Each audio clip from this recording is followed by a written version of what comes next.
तो हम बिना समय गवाए इस एपिसोड को स्टार्ट करते हैं जिसका नाम है लोकिज्म। एपिसोड की स्टार्टिंग में हमें अंधेरा दिखाया जाता है जहाँ पे एक लड़का उठता है और वो कहता है कि आज मुझे मेरा घर छोटा क्यों लग रहा है, ऊपर से शैंग की हाइट इतनी छोटी कैसे हो सकती है। और वो ये भी कहता है कि फोर सीलिंग मुझसे टच कैसे हो सकती है। और जब वो अपने आप को एक शीशे में देखता है तो वो बहुत ही ज्यादा घबरा जाता है। इसके दौरान ये कहानी 2 हफ्ते पहले शिफ्ट हो जाती है, ये जानने के लिए कि आखिरकार इन सभी चीजों की शुरुआत हुई कहाँ से।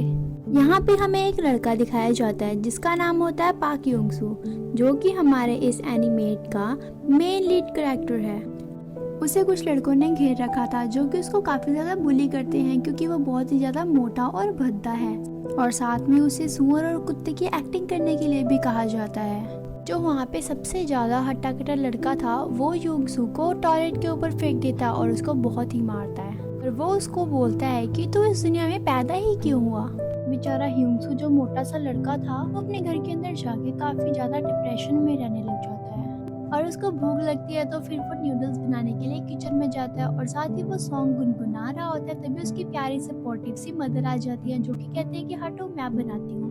नूडल्स के ऊपर उसकी मॉम ने प्यार से एक अंडा भी रखा था, और जिसको देख के पाक योंगसू बहुत ही ज्यादा भड़क जाता है और कहता है कि इसी कारण मैं बहुत ही ज्यादा मोटा हो चुका हूँ और आपने आज तक मेरे लिए किया ही क्या है। और वो साथ में ये भी बोलता है कि मुझे स्कूल में नहीं पढ़ना, मुझे स्कूल चेंज करना है। हालांकि उसकी मॉम की ये कंडीशन नहीं थी कि वो उसको न्यू स्कूल में भेज सके, और इसी कारण वो योंगसू को मना कर देती है और कहती है कि न्यू स्कूल में जाके एडजस्ट नहीं कर पाओगे और तुम्हें घर भी चेंज करना पड़ेगा। और क्या तुम्हें अपने दोस्तों की याद नहीं आएगी। ये बात सुन के पाक योंगसू अपने क्लास के बारे में सोचने लग जाता है। अपनी मॉम के ऊपर फिर बहुत ही ज्यादा भड़क जाता है और फिर दीवार पे जोर से पंच मार के कहता है कि आखिरकार आपने मेरी लाइफ में किया ही क्या है। फिर वो अपने कमरे में सोने के लिए चला जाता है, और फिर वो अगले ही दिन स्कूल जाता है और एक लड़की से टकरा के गिर जाता है। हालांकि गलती उस लड़की की थी क्योंकि उसका पूरा ध्यान फोन में था, लेकिन फिर भी बेचारा योंगसू के ऊपर शर्त लगती है कि कौन मिलके उसके चेहरे पे एकदम सही किक मारेगा, और जो एकदम सही किक उसके फेस पे मारेगा उसको पैसे मिलेंगे।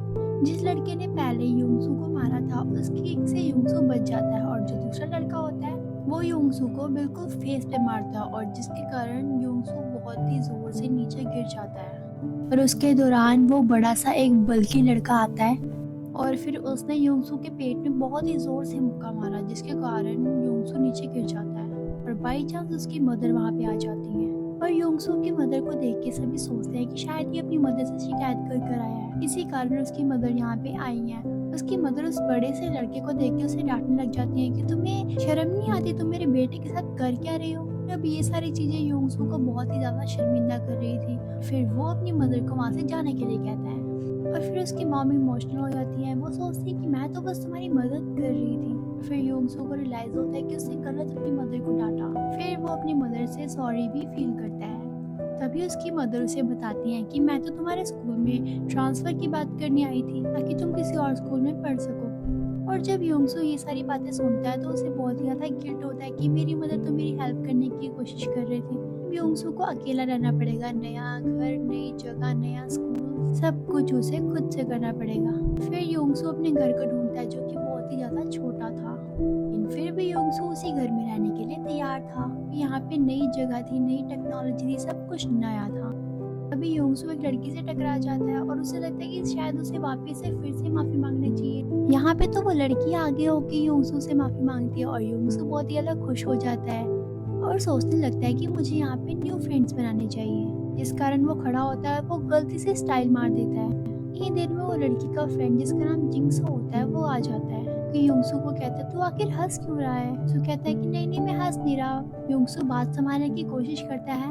योंगसू को कहता है कि क्या आप मेरे साथ कॉफी पीने चल सकते हैं। इसके बाद जंगसन को बहुत ही ज्यादा गुस्सा आ जाता है और वो जोर से पंच मारता है, और फिर योंगसू के नाक से खून निकलने लग जाता है। और तभी सभी इसकी वीडियो बना लेते हैं और ये वीडियो वायरल भी हो जाती है ताकि सभी देखें कि ये मोटा सा भद्दा सा लड़का पिट रहा है। सभी उस वीडियो के नीचे कमेंट करते हैं।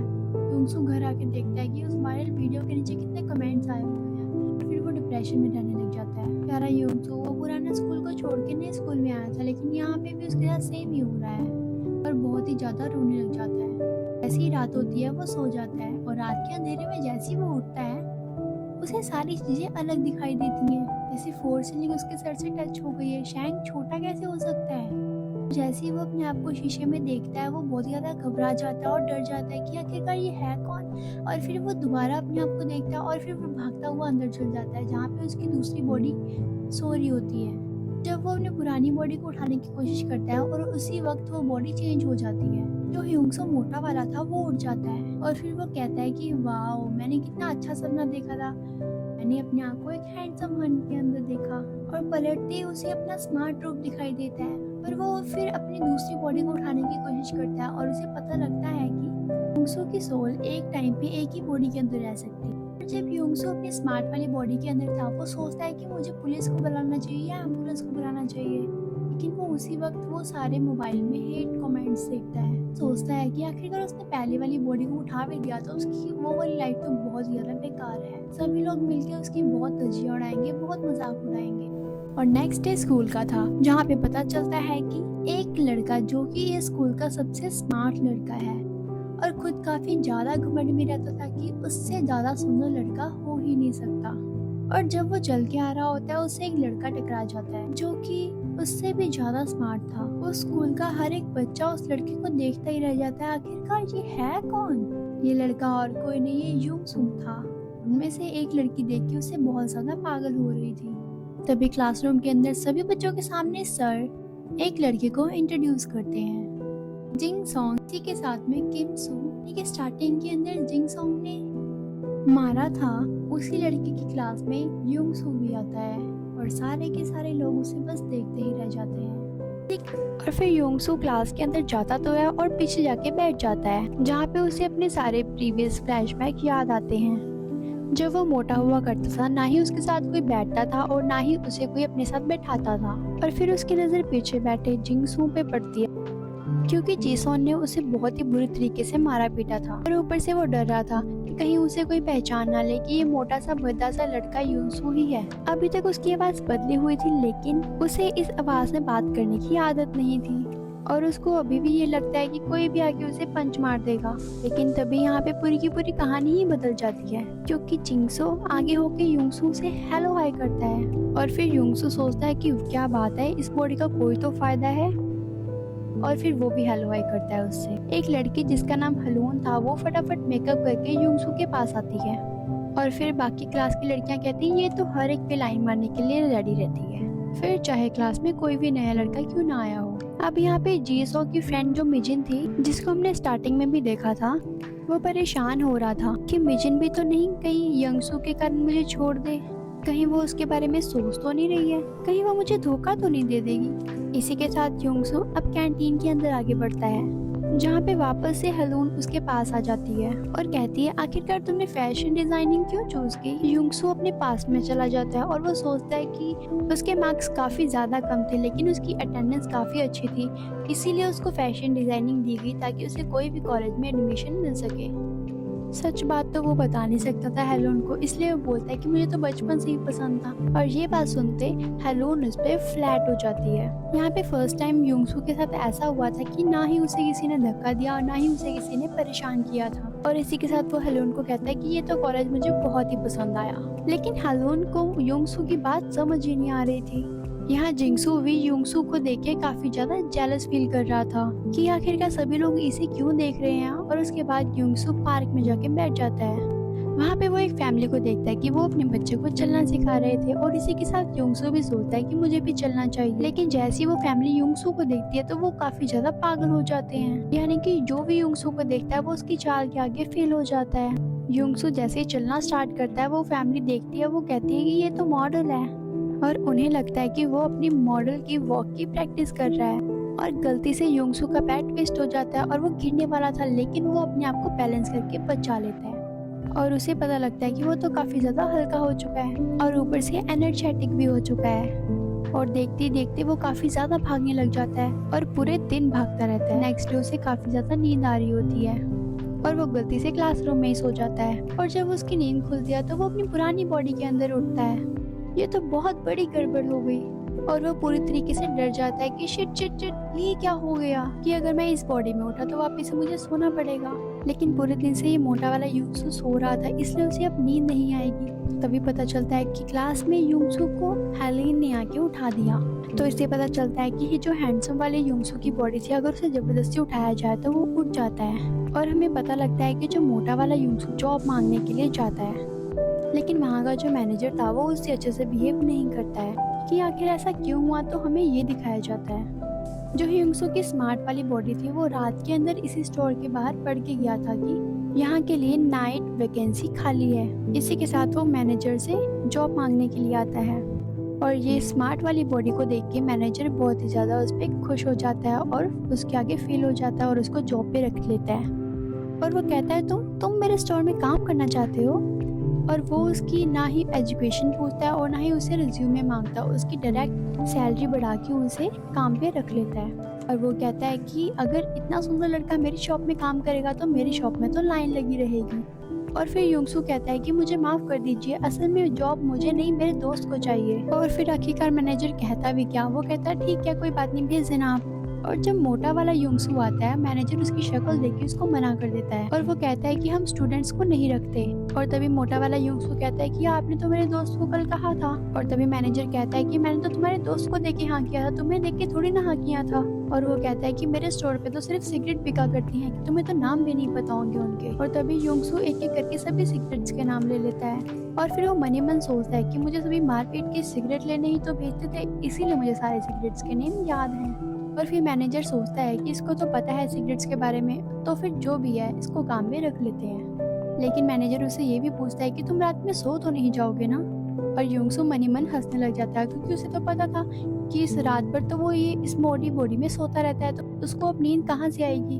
और फिर मैनेजर वहाँ से चला जाता है पूरी की पूरी शॉप यूंगसू को देके। और रात को यूंगसू ये सोच के बड़ा ही खुश था कि उसको फाइनली जॉब तो मिल गई है। वो ये भी कहता है कि पार्ट टाइम जॉब करने से उसे अच्छे खासे पैसे भी मिल जाएंगे और साथ ही वो यहाँ पे अच्छे से सरवाइव भी कर सकेगा। और साथ ही वो अपनी बॉडी के बारे में लिखने लग जाता है कि अब तक उसे अपनी बॉडी में ये पता चला है कि उसकी जो सोल है वो एक टाइम पे एक ही बॉडी के अंदर रह सकती है। जब उसकी मोटी वाली बॉडी सोती है तो उसकी स्मार्ट वाली बॉडी एक्टिव रहती है, और जब स्मार्ट वाली बॉडी सोती है तो उसकी मोटी वाली बॉडी एक्टिव रहती है। और ये भी पता चलता है कि मोटी वाली बॉडी को इजीली नहीं उठाया जा सकता, लेकिन जो स्मार्ट वाली बॉडी है उसको अगर जबरदस्ती उठाए तो वो उठ जाती है, क्योंकि मोटी वाली बॉडी की सोल स्मार्ट वाली बॉडी भी आ जाती है।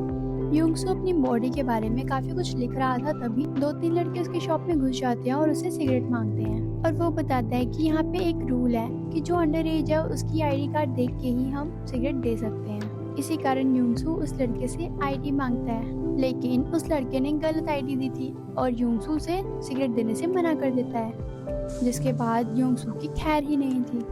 यहाँ पे असल में ये सारा ग्रुप जिंग सॉन्ग का था, और जैसे ही वो यूंगसू को देखता है वो तो उसको पहचान जाता है कि इसको तो मैंने पुराने स्कूल में बहुत ही ज्यादा मारा पीटा था।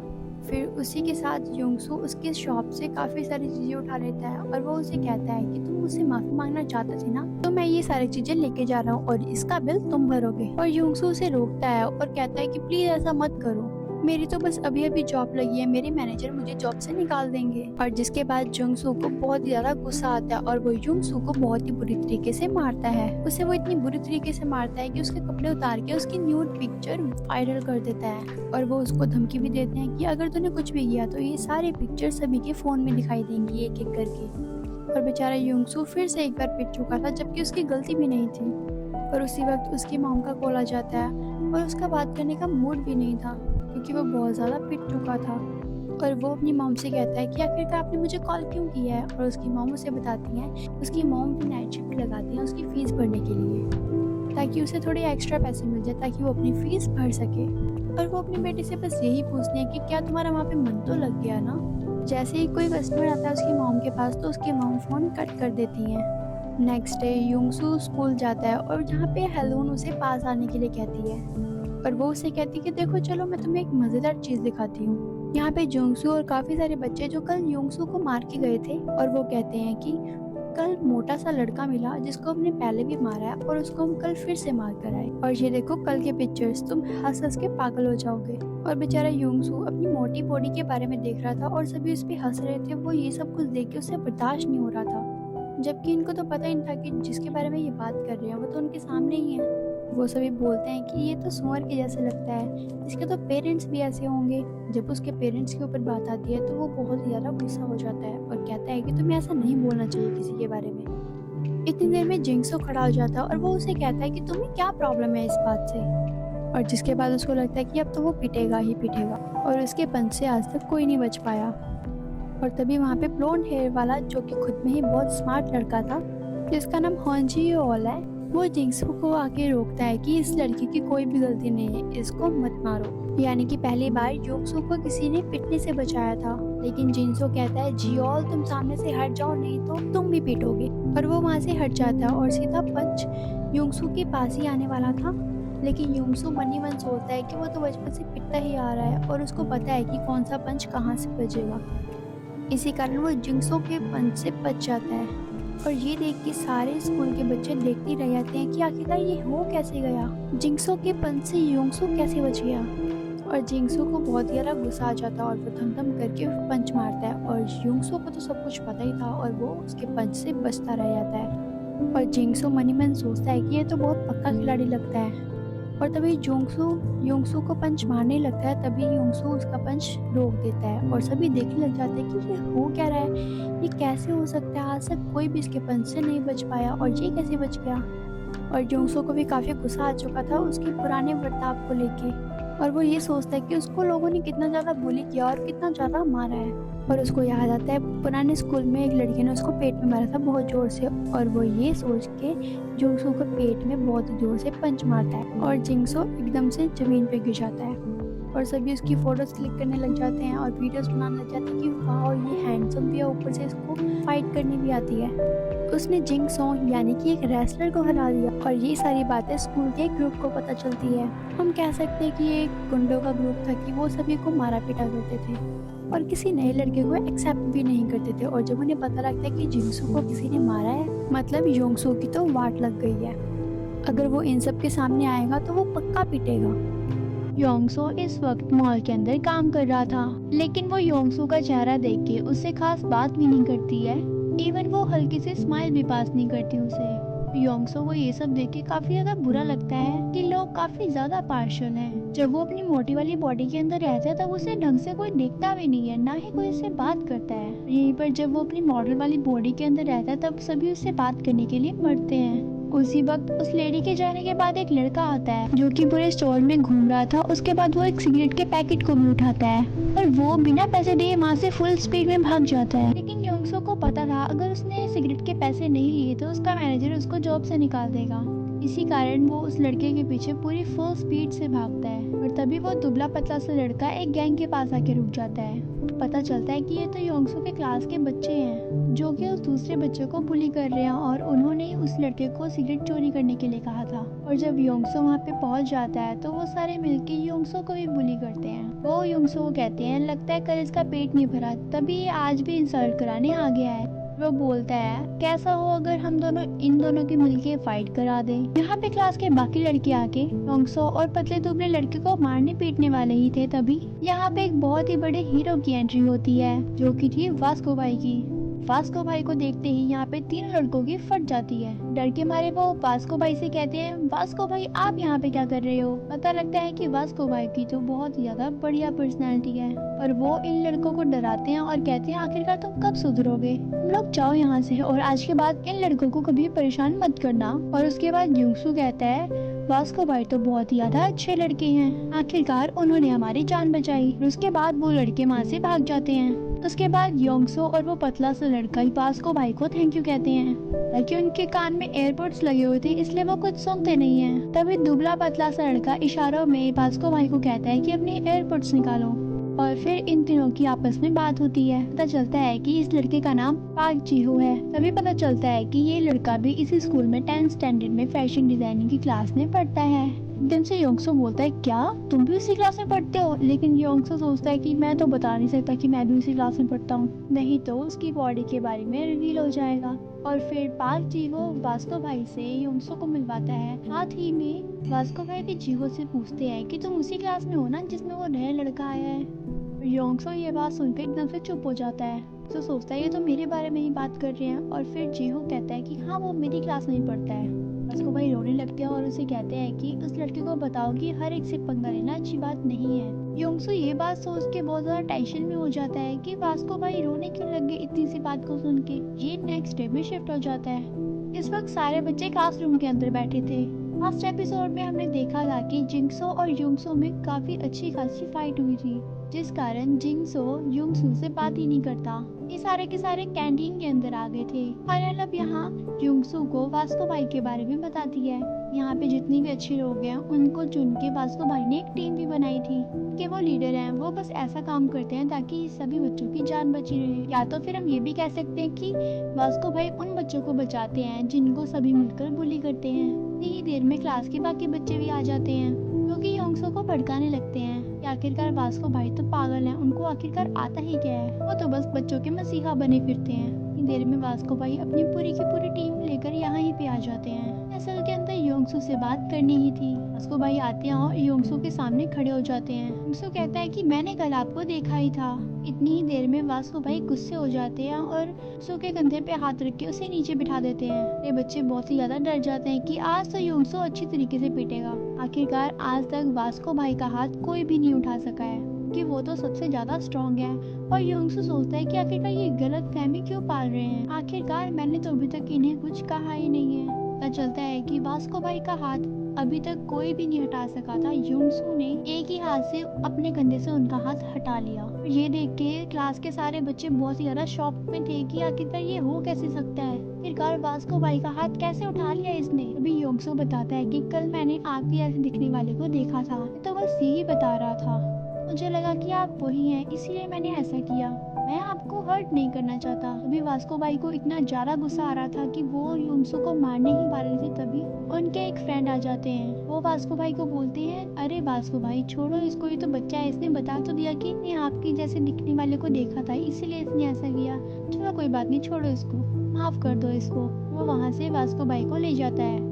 तभी उस गैंग से आगे एक लड़का उसे कहता है कि आखिरकार तुमने वास्को भाई को नहीं रोका होता, वास्को भाई उस योंगसो की चटनी बना देते। वो लड़का बताता है कि अगर मैंने वास्को भाई को आज नहीं रोका होता तो योंगसो मिलके वास्को भाई की चटनी बना देते। वास्को भाई के हाथ में देखो तो जरा कितना बुरा निशान है। वो लड़का बहुत ही ज्यादा पावरफुल है और वो कुछ भी कर सकता है वास्को भाई के साथ। और तभी इतनी ही देर में सभी क्लास के बच्चे योंगसो के पास पहुंच जाते हैं और उसकी तारीफ करने लग जाते हैं क्योंकि आज तक ऐसा कोई भी पैदा नहीं हुआ था जो वास्को भाई को हाथ लगा दे। लेकिन तुमने तो आज इनको पीछे कर दिया, तुम कितनी ज्यादा स्ट्रॉन्ग हो, तुम कितनी ज्यादा अच्छे हो, सभी उसको ऐसे बोलते हैं। और वो योंगसो को कहते हैं कि क्या तुम हमारी टीम में आना चाहोगे क्या। योंगसो बहुत ही ज्यादा इमोशनल हो जाता है। वो सोचता है कि आखिरकार किसी ने तो मुझे पूछा टीम में आने के लिए, किसी ने तो मुझे कहा आज।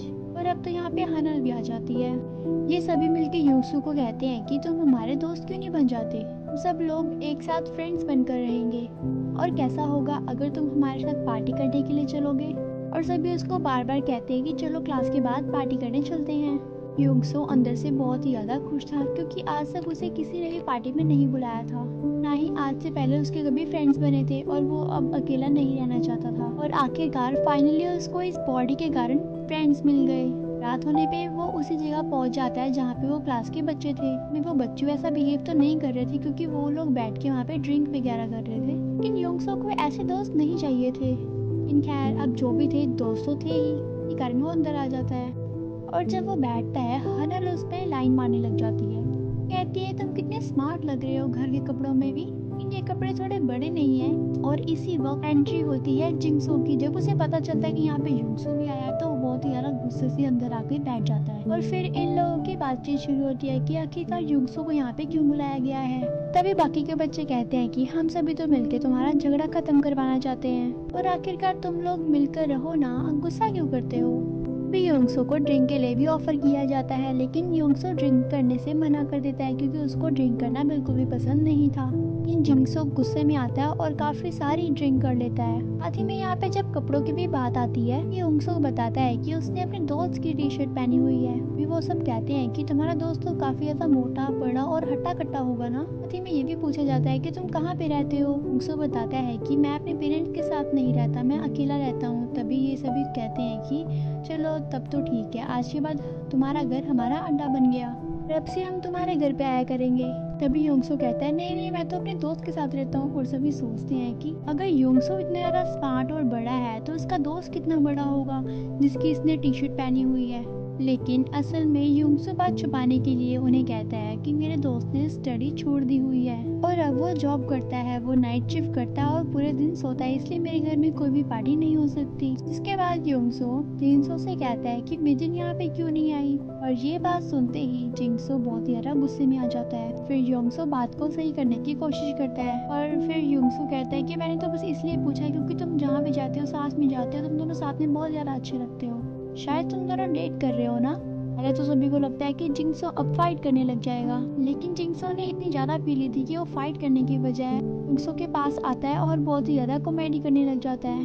कहता है कि अरे नहीं नहीं, ऐसा तो कुछ भी नहीं है हमारे बीच में। और फिर हनल भी क्लियर करती है कि ये दोनों डेट नहीं कर रहे हैं, वो तो बस जिंगसो या जो मिजिन को पसंद करता है। लेकिन मिजिन ने अभी तक अपना जवाब नहीं दिया है। उसके बाद योंगसो जिंगसो से माफी मांगता है, कहता है कि उस दिन मुझे तुम पे हाथ उठाना नहीं चाहिए था, उसके लिए मुझे माफ कर दो। उसके बाद जिंगसो भी उससे काफी अच्छे तरीके से बात करता है, कोई बात नहीं, जो हो गया सो हो गया। जिसके बाद ये मोटे वाले लड़के यानी कि कल के बारे में बताते हैं कि कैसे इन्हें कल रात को योंगसो मिला था, वही पुराना मोटा वाला लड़का, और इन्होंने ही जिहो को सिगरेट लाने के लिए भेजा था।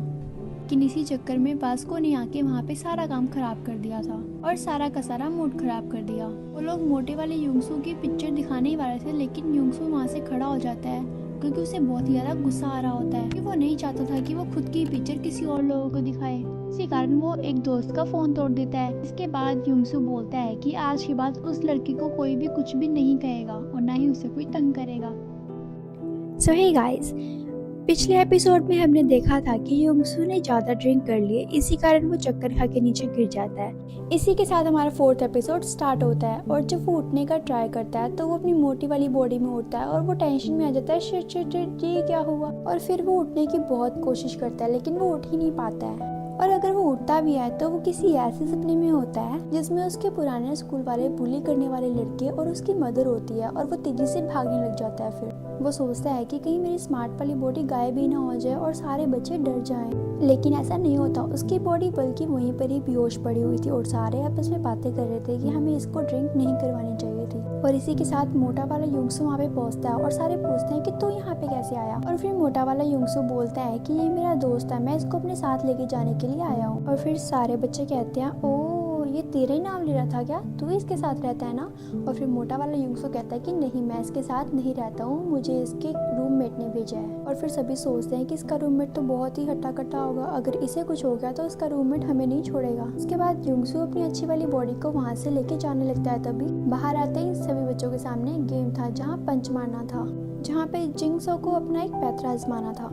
इसी के साथ वो योंगसो को पंच मारना सिखाता है। फिर योंगसो पूछता है कि आखिरकार तुम मुझे क्यों सिखा रहे हो। फिर जिंगसो कहता है देखो, मुझे उस दिन तुम्हें मारने में कोई मज़ा नहीं आया था, तुम बस थोड़े हट्टे कट्टे बनो ताकि तुम्हें कोई भी मार के यहाँ से ना चला जाए। जिसके बाद वॉमिट भी करने लग जाता है क्योंकि उसने बहुत ही ज़्यादा ड्रिंक कर ली थी। और फिर सभी उसको यहाँ से लेके चले जाते हैं और योंगसो अपनी बॉडी को लेके वहाँ पे खड़ा था। तभी वो सोचता है कि जैसे उसने पंच मारना उसे सिखाया है तो उसको ट्राई करना चाहिए और वो ट्राई करने लग जाता है। और उसके बाद वो फुल स्पीड से बहुत ही पावर से एक पंच मारता है, लेकिन वो बैग को टच भी नहीं कर पाता। और फिर वो सोचता है कि मुझे यहाँ से भाग जाना चाहिए। और ये सारी चीज़ें वास्को बहुत ही दूर से खड़ा होकर देख रहा था। इसके बाद वास्को भी वहाँ पे आके खड़ा हो जाता है, लेकिन वो एक चीज़ नोटिस करता है, योंगसो ने बहुत जोर से पंच मारा था तो उसकी पंच की हवा से ही वो बैग फट जाता है। और फिर वो सोचता है कि ये मोटा सा लड़का अच्छा खासा स्ट्रॉन्ग है। जिसके बाद वास्को भाई भी अपनी पंच की पावर दिखाते हैं, जिसके बाद वो नया रिकॉर्ड सेट कर देते हैं। और सभी लोग देख के हैरान हो जाते हैं और कहते हैं वास्को भाई आपके जैसा रिकॉर्ड तो कोई बना ही नहीं सकता। पर नेक्स्ट डे योंगसो स्कूल आता है और उसे अपना प्रीवियस डे याद आता है, जब उसका नशा उतरा था तब जाके उसकी नई वाली बॉडी उठी थी।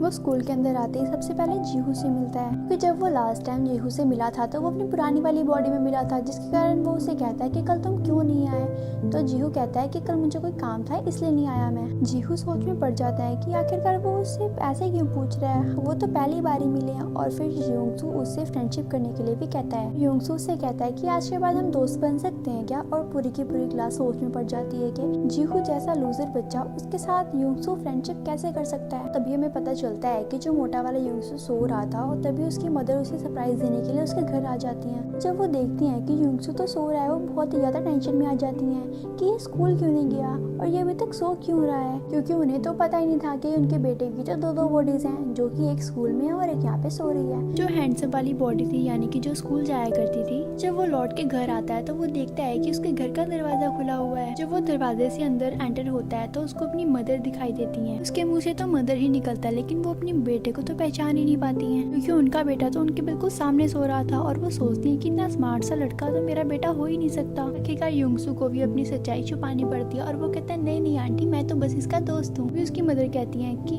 तुम तो अपने दोस्त से मिलने आए हो तो मैं इसको उठा देती हूँ।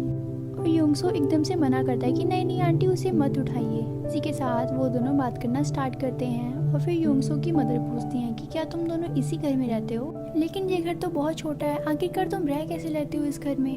और फिर युंगसू बताता है कि कोई बात नहीं आंटी, हम तो रह लेते हैं इस घर में। और फिर हैंडसम वाला युंगसू बताता है कि ये युंगसू इसीलिए सो रहा है क्योंकि ये नाइट में काम करता है। उसकी मदर कहती है क्या मेरा बेटा कितना बड़ा हो गया है और यहाँ पे आने के बाद कितना दुबला भी हो चुका है, मुझे तो देख के पता चल रहा है कि वो कितनी मेहनत करता होगा। फिर युंगसू की मदर कहते हैं कि मुझे तुमसे कोई बात करनी है। फिर हैंडसम वाला युंगसू तो डर गया था कि आखिरकार मेरी मॉम क्या बात करना चाहती है मुझसे। उसके बाद वो अपनी मॉम को बहुत ही प्यारे कैफे के अंदर ले जाता है। आज के पहले उसकी मदर ने कभी भी किसी भी कैफे के अंदर एंटर तक नहीं किया था। अब योंगसो यानी कि हैंडसम वाला योंगसो जिस भी जगह जाता सभी लोग उसको मुड़ मुड़ के देखते थे।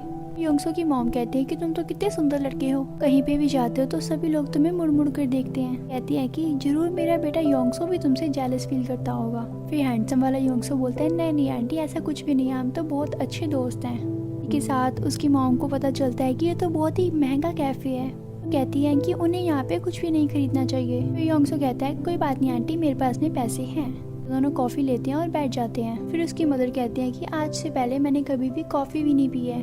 वो कहते हैं कि अगर मेरा बेटा योंगसो यहाँ पे आता तो उसे बहुत ही अच्छा लगता। वो कहते हैं कि अच्छा, मैंने तो तुम्हारा नाम पूछा ही नहीं, तुम्हारा क्या नाम है? इसी के साथ हमें पता चलता है कि उसी कैफे में वास्को भाई भी आए हुए हैं और वास्को भाई वहाँ पे आके बैठ जाते हैं और देखते हैं कि ये तो वही नया वाला लड़का है योंगसो, जिसके साथ उनकी बिल्कुल भी नहीं बनती है। फिर वास्को भाई का दोस्त बोंजो आता है। वो बताता है कि ये अपनी दोस्त की मदर के साथ आया है और साथ में कहता है कि प्लीज आज कोई गड़बड़ मत करना, नहीं तो मेरी जॉब चली जाएगी। योंगसो की मॉम दोबारा से बात करना स्टार्ट करती है। वो कहती है कि मुझे तुमसे कोई जरूरी बात करनी थी, मुझे योंगसो के बारे में पूछना था कि योंगसो ठीक तो है ना, वो टाइम से खाना तो खाता है ना, कोई उसे बुरी तो नहीं करता, उसके यहाँ पे नए दोस्त बने। सो ये सारी बातें सुन के बहुत ज्यादा इमोशनल हो जाता है। वो सोचता है कि मेरी मदर कितनी टेंशन लेती है, मैंने कितना ख्याल रखती है मेरा, लेकिन वो ये तो नहीं बताता कि उसकी मोटी वाली बॉडी कैसी है।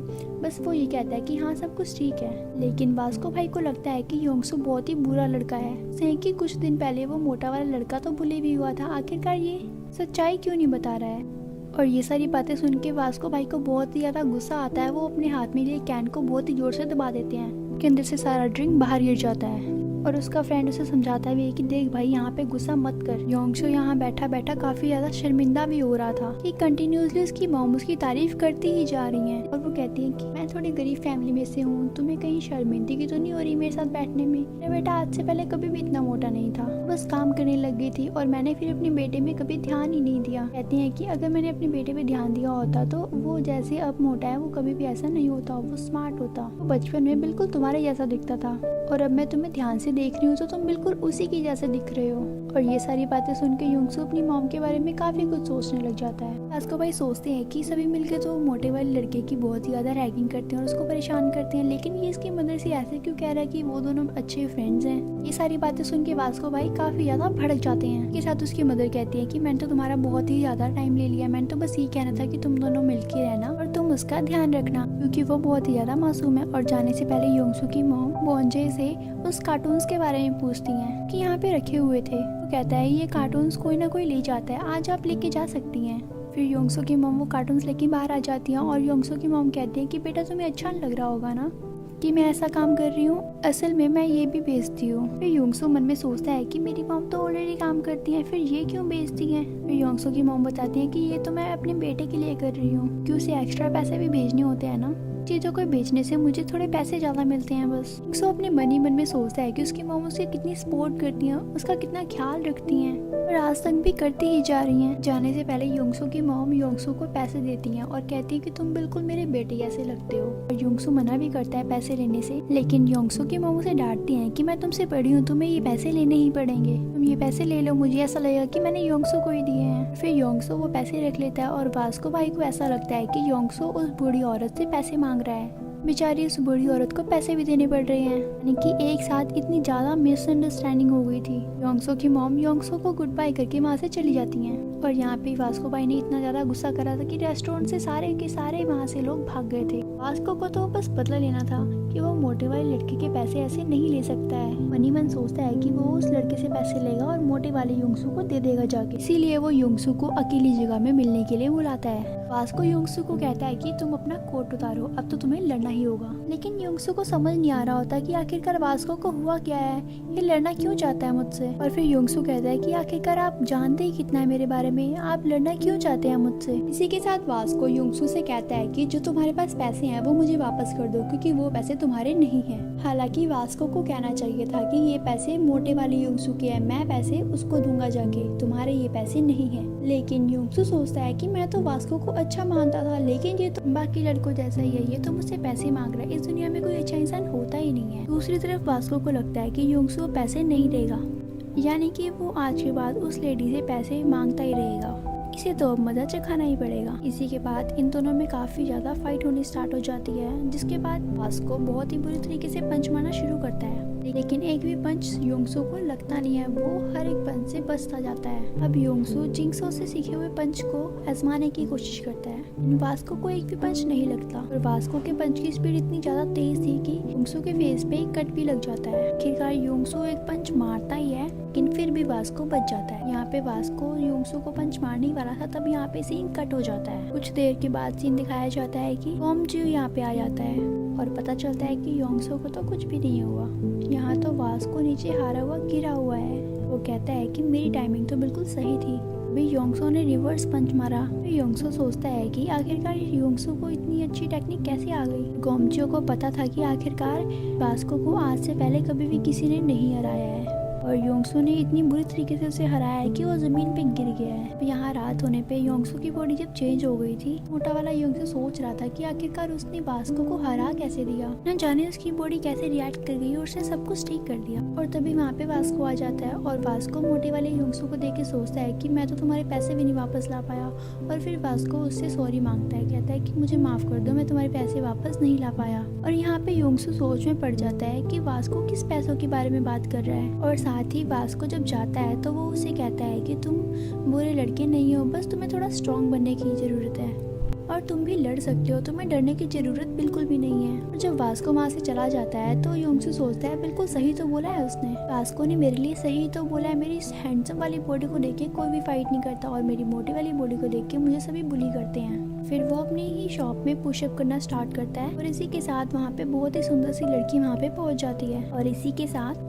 वो 2 कैन बिलिंग करवाती है। एक जूस का कैन वो योंगसू के लिए ही रख देती है और कहती है कि अगली बार से अच्छी तरीके से प्रैक्टिस करना। योंगसू तो बेचारा शर्मा जाता है क्योंकि उसको पहली बार किसी ने गिफ्ट दिया था। जिसके बाद हमें आखिरी सीन दिखाया जाता है जो कि जीहॉल का घर था। दिखाया जाता है कि वो बहुत ही बड़ी बिल्डिंग के अंदर रहता था और वो काफी ज्यादा रिच भी था। जहाँ हमें एक लड़का दिखाया जाता है जो कि बड़े स्टाइल मारते हुए स्कूल के अंदर एंटर होता था कि सभी उसे देख के हैरान रह जाए। और वाकई में उसके कपड़े, स्टाइल सब कुछ बहुत अच्छा था, लेकिन उससे ज्यादा अच्छे तो उसके शूज थे। और इस लड़के का नाम सूली था। वो अपने मन में सोच के पागल हो रहा था कि ये मेरे शूज देख के सभी पागल हो जाएंगे कि आखिरकार इतने महंगे शूज इसने लिए कहाँ से। और इसी समय वहाँ पे जिंगसो पहुँच जाता है अपनी पूरी गैंग के साथ। जिंगसो के पास भी बिल्कुल वही शूज हैं जो सूली ने पहन रखे थे और इसी कारण जिंगसो सूली पे भड़क जाता है और कहता है कि आज ही तुझे मेरे शूज कॉपी करने थे। और सूली डर जाता है। वो कहते हैं नहीं मुझे माफ कर दो, आज के बाद मैं आपके सामने ये शूज नहीं पहनूंगा। इसका मतलब सूली भी जिंगसो और बाकी लोगों से डरता था, लेकिन जिंगसो उसे बिना परेशान किए वहाँ से जाने लगता है। और पीछे के लड़के कहते हैं आखिरकार जिंगसो को हुआ क्या है, वो क्या डरने लगा है क्या इन लड़कों से। और तभी जिंगसो पलट के देखता है और सारे लड़के चुप हो जाते हैं और कहते हैं जिंगसो से आखिरकार फाइट ही कौन करेगा। सूली वापस से क्लास के अंदर आता है और स्टाइल मारने लगता है और कहता है कि मैंने ये सारी की सारी चीजें चोर बाजार में से खरीदी थी, वो भी सस्ते रेट में। और ये सारी की सारी चीजें फर्स्ट कॉपी थी। जो उसने फिंगर रिंग पहन रखी है वो सारे के सारे बच्चे देखते रह जाते हैं। लेकिन सूली के पीछे यहाँ पे जियोल की एंट्री होती है, जिसे सारे बच्चे देख के हैरान रह जाते हैं कि आखिरकार इसके स्टाइल को कोई बीट ही नहीं कर पाता, कि आखिरकार उसके पास इतने सुंदर शूज़ हैं, इतनी सुंदर ब्लेजर है, इसी के साथ उसके पास 4 रिंग है और बैग तो सबसे महंगा है। और बच्चे उससे आके पूछते भी हैं कि तुम इतनी सुंदर सुंदर चीज़ें कहाँ से लाते हो, और जो उसने घड़ी पहन रखी है वो तो सबसे ज़्यादा कॉस्टली होगी, जिसकी कीमत तो हम सोच भी नहीं सकते। जिन और जिनसों बात करते हैं कि आखिर ये महंगी महंगी चीज़ें यहाँ पे क्यों पहन के आता है, उसके पास तो सारी चीज़ें ब्रांडेड हैं, लेकिन वो किसी से आखिरकार बात क्यों नहीं करता है। हनल जो कि सबके ऊपर लाइन मारती है, वो कहती है उसका बिहेवियर भी तो देखो कितना अच्छा है, किसी से बात नहीं करता। इसके बाद एंट्री होती है हीरो की, यानी कि योंगसू की, जिसके पास कोई भी ब्रांडेड चीज़ नहीं थी। इवन उसका बैग भी फटा हुआ था और जूते भी फटे हुए थे, लेकिन उसकी स्मार्टनेस के कारण सारी लड़कियां उसके पीछे पागल हो जाती हैं कि आखिर ये लड़का किसी मॉडल से कम नहीं है। सूली यहाँ पे 2 लड़कों के साथ खड़ा था जिनके 2 दांत बाहर आए हुए थे, और वो योंगसू के बारे में कहते हैं कि ये लड़का कितना गरीब है, इसके पास तो कुछ भी अच्छा पहनने के लिए नहीं है, ये तो रोज ही फटा हुआ बैग लेके आ जाता है, लेकिन आखिरकार ये फेमस क्यों है। और उसके साथ वाला लड़का कहता है कि ये सिर्फ अपनी स्मार्टनेस के कारण फेमस है। उसी के बाद ये सीन बोंजे के ऊपर शिफ्ट हो जाता है, जहाँ पे नकल ग्रुप के सारे मेंबर्स एक साथ बोंजे को घेर लेते हैं, और वो सभी पूछते हैं आखिरकार वास्को भाई कहाँ पे हैं, कि आखिरकार वो स्कूल क्यों नहीं आए, क्या हुआ क्या है। और वो कहते हैं कि योंगसो के साथ उनका झगड़ा हुआ था ना, योंगसो पिटा के यो वास्को भाई, आखिरकार हुआ क्या है, तुम बता दे क्यों नहीं हो। लेकिन आखिरकार बोंजो को भी नहीं पता था कि वास्को भाई आज स्कूल क्यों नहीं आए, और तभी वास्को भाई का मैसेज आता है, और तभी के तभी सारे मेंबर्स खुश हो जाते हैं और कहते हैं आखिरकार क्या कह रहे हैं वास्को भाई, क्या मैसेज आया उनका। और वास्को भाई कहते हैं कि मेरे फ़ोन की स्क्रीन टूट गई है इसलिए मैं नहीं आया हूँ, और जैसे वो स्क्रीन को टच कर रहे हैं उनके हाथ से खून निकल रहा है और गलती से कुछ भी टाइप होता जा रहा है, लेकिन फ़ोन ख़राब होने के कारण एक साथ ही काफ़ी सारे मैसेजेस आ जाते हैं, और बोंजे समझ ही नहीं पाता आखिरकार वास्को भाई कहना क्या चाहते हैं। और एक तरह से सारे ग्रुप मेंबर पूछ रहे थे कि क्या हुआ है क्या हुआ है। यहाँ पे बोंजे बात संभालता और कहते हैं कि योंगसो के साथ मेरा झगड़ा हुआ था, ये बात किसी को भी नहीं बताई है उन्होंने, और मैं भी नहीं चाहता कि ये बात किसी को पता चले, इसीलिए मेरे आने तक सब लोग शांत रहेंगे। सारे ग्रुप मेंबर्स खुश हो जाते हैं कि बोंजे बिल्कुल वास्को भाई की तरह बात करता है। वो कहते हैं कि जो वास्को भाई ने बोला है वही बोंजे ने हम सभी को बताया है। बोंजे वास्को भाई के बाद हमारा अगला लीडर होगा। उसके बाद ये सीन लॉबी में शिफ्ट हो जाता है। यहाँ पे एक और गैंग दिखाई जाती है, यानी कि बड़े बच्चों की क्लास, जिसमें होविन दिखाया जाता है। वो एक मोटे से लड़के को बहुत ही बुरी तरीके से बुली करता है, और वो उसे कहता है आखिरकार तुमने मेरे कपड़े क्यों नहीं निकाल के रखे। और इस लड़के का नाम दिकुआ था, जो कि बेचारा कह रहा था कि मैं आपके कपड़े निकाल के रख देता हूँ। तभी योंगसो उस लड़के को देखता है तो उसकी मदद करने के लिए आगे बढ़ता है, और यहाँ पे योंगसो और होबिन के बीच में फाइट होने ही वाली थी। तभी इतनी देर में वहाँ पे पीछे टीचर आके खड़े हो जाते हैं। इसी कारण होबिन के फ्रेंड्स उसे अपने साथ लेके चले जाते हैं, लेकिन योंगसो को बहुत ही बड़ा थ्रेट देके जाते हैं। कहते हैं कि तू हमारे बीच में मत आ, अगर तू दोबारा मुझे दिख गया तो बहुत बुरी तरीके से पीटेगा। इस पूरे ग्रुप के जाने के बाद योंगसो उसको हाथ देता, लेकिन टेंग्युआ को लगता है कि योंगसो उसका मजाक उड़ाना चाहता है, इसी कारण वो वहाँ से चला जाता है। जिसके बाद ये सीन क्लासरूम में शिफ्ट होता है। यहाँ पे हम योंगसो को देखते हैं और इसी के साथ हम जियोल को भी देखते हैं, जो कि हर वक्त योंगसो को ही देखा करता था। क्लास खत्म होते ही योंगसो के पास उसके मॉम का कॉल आता है। वो तो अपनी हैंडसम वाली बॉडी के अंदर था, इसलिए उसकी आवाज़ भी बदली हुई थी, और वो कहता है कि नहीं मॉम, बस मेरा थोड़ा गला खराब हो गया आज, इसीलिए मैं आज ऐसे बात कर रहा हूँ, वैसे मैं बिल्कुल ठीक हूँ। दरअसल उसकी मॉम ने उसको उसका बर्थडे याद दिलाने के लिए कॉल किया था, और वो कहता है हाँ मुझे याद है कि कल मेरा बर्थडे है, और यही सारी बातें जियोल भी सुन लेता है। रात होते ही मोटा वाला योंगसो अपनी बुक में लिखता है मोटी वाली बॉडी के बारे में, कि जब जब उसकी बॉडी चेंज होती है तो उसकी आवाज़ भी चेंज हो जाती है, और इस बात का उसे अच्छी तरीके से ख्याल रखना पड़ेगा। और इसी वक्त वो खूबसूरत सी लड़की आ जाती है, जो कि कल भी आई थी। इसी के साथ में उसने कुछ सामान भी खरीदा था, और वो योंगसो के पास आके उसे कहती है कि तुम एक्सरसाइज कर तो रहे हो ना रोज, और एक्सरसाइज करते रहना। और योंगसो तो बेचारा बहुत ज़्यादा ब्लश करने लग जाता है। आखिर उस लड़की ने आगे उसे हाय हेलो किया। जिसके बाद में सीन वापस से स्कूल में शिफ्ट हो जाता है। अब जो स्मार्ट वाला योंगसू था वो मोटे वाले तेंगियो के साथ फ्रेंडशिप करना चाहता है और तेकुआ को लगता है कि जो योंगसू यानी कि जो स्मार्ट लड़का है वो मेरे साथ आके क्यों बैठा है। और बाकी सारे बच्चे भी कहते हैं कि योंगसू का दिमाग खराब हो गया है, वो किस मोटे से लड़के के साथ बैठा हुआ है। और जो जिंगसो वाला ग्रुप था वो भी जिंगसो को भड़काने लगता है। उनमें से एक लड़का बोलता है जाके योंगसो को देखो ना, वो कैसे लड़कों के साथ बैठा हुआ है। और फिर जिंगसो बोलता है कि मैंने ये सब काम छोड़ दिया और वैसे भी मेरी तो उसके साथ फ्रेंडशिप हो चुकी है, अब मैं क्यों कुछ बोलूंगा उसको। और जो उसके बाकी फ्रेंड्स है वो सोचते हैं कि हमें तो लगा था कि वो ड्रिंक किया हुआ है इसीलिए उसने उसके साथ फ्रेंडशिप कर ली है और वो तो अब सब कुछ भूल चुका होगा, लेकिन उसको तो सब कुछ याद है। और इसी के साथ तेंगुआ योंगसू से पूछता है कि आखिरकार तुम मुझसे दोस्ती क्यों करना चाहते हो, मैं तो इतना मोटा हूँ, भद्दा हूँ, मुझे तो कोई पसंद भी नहीं करता।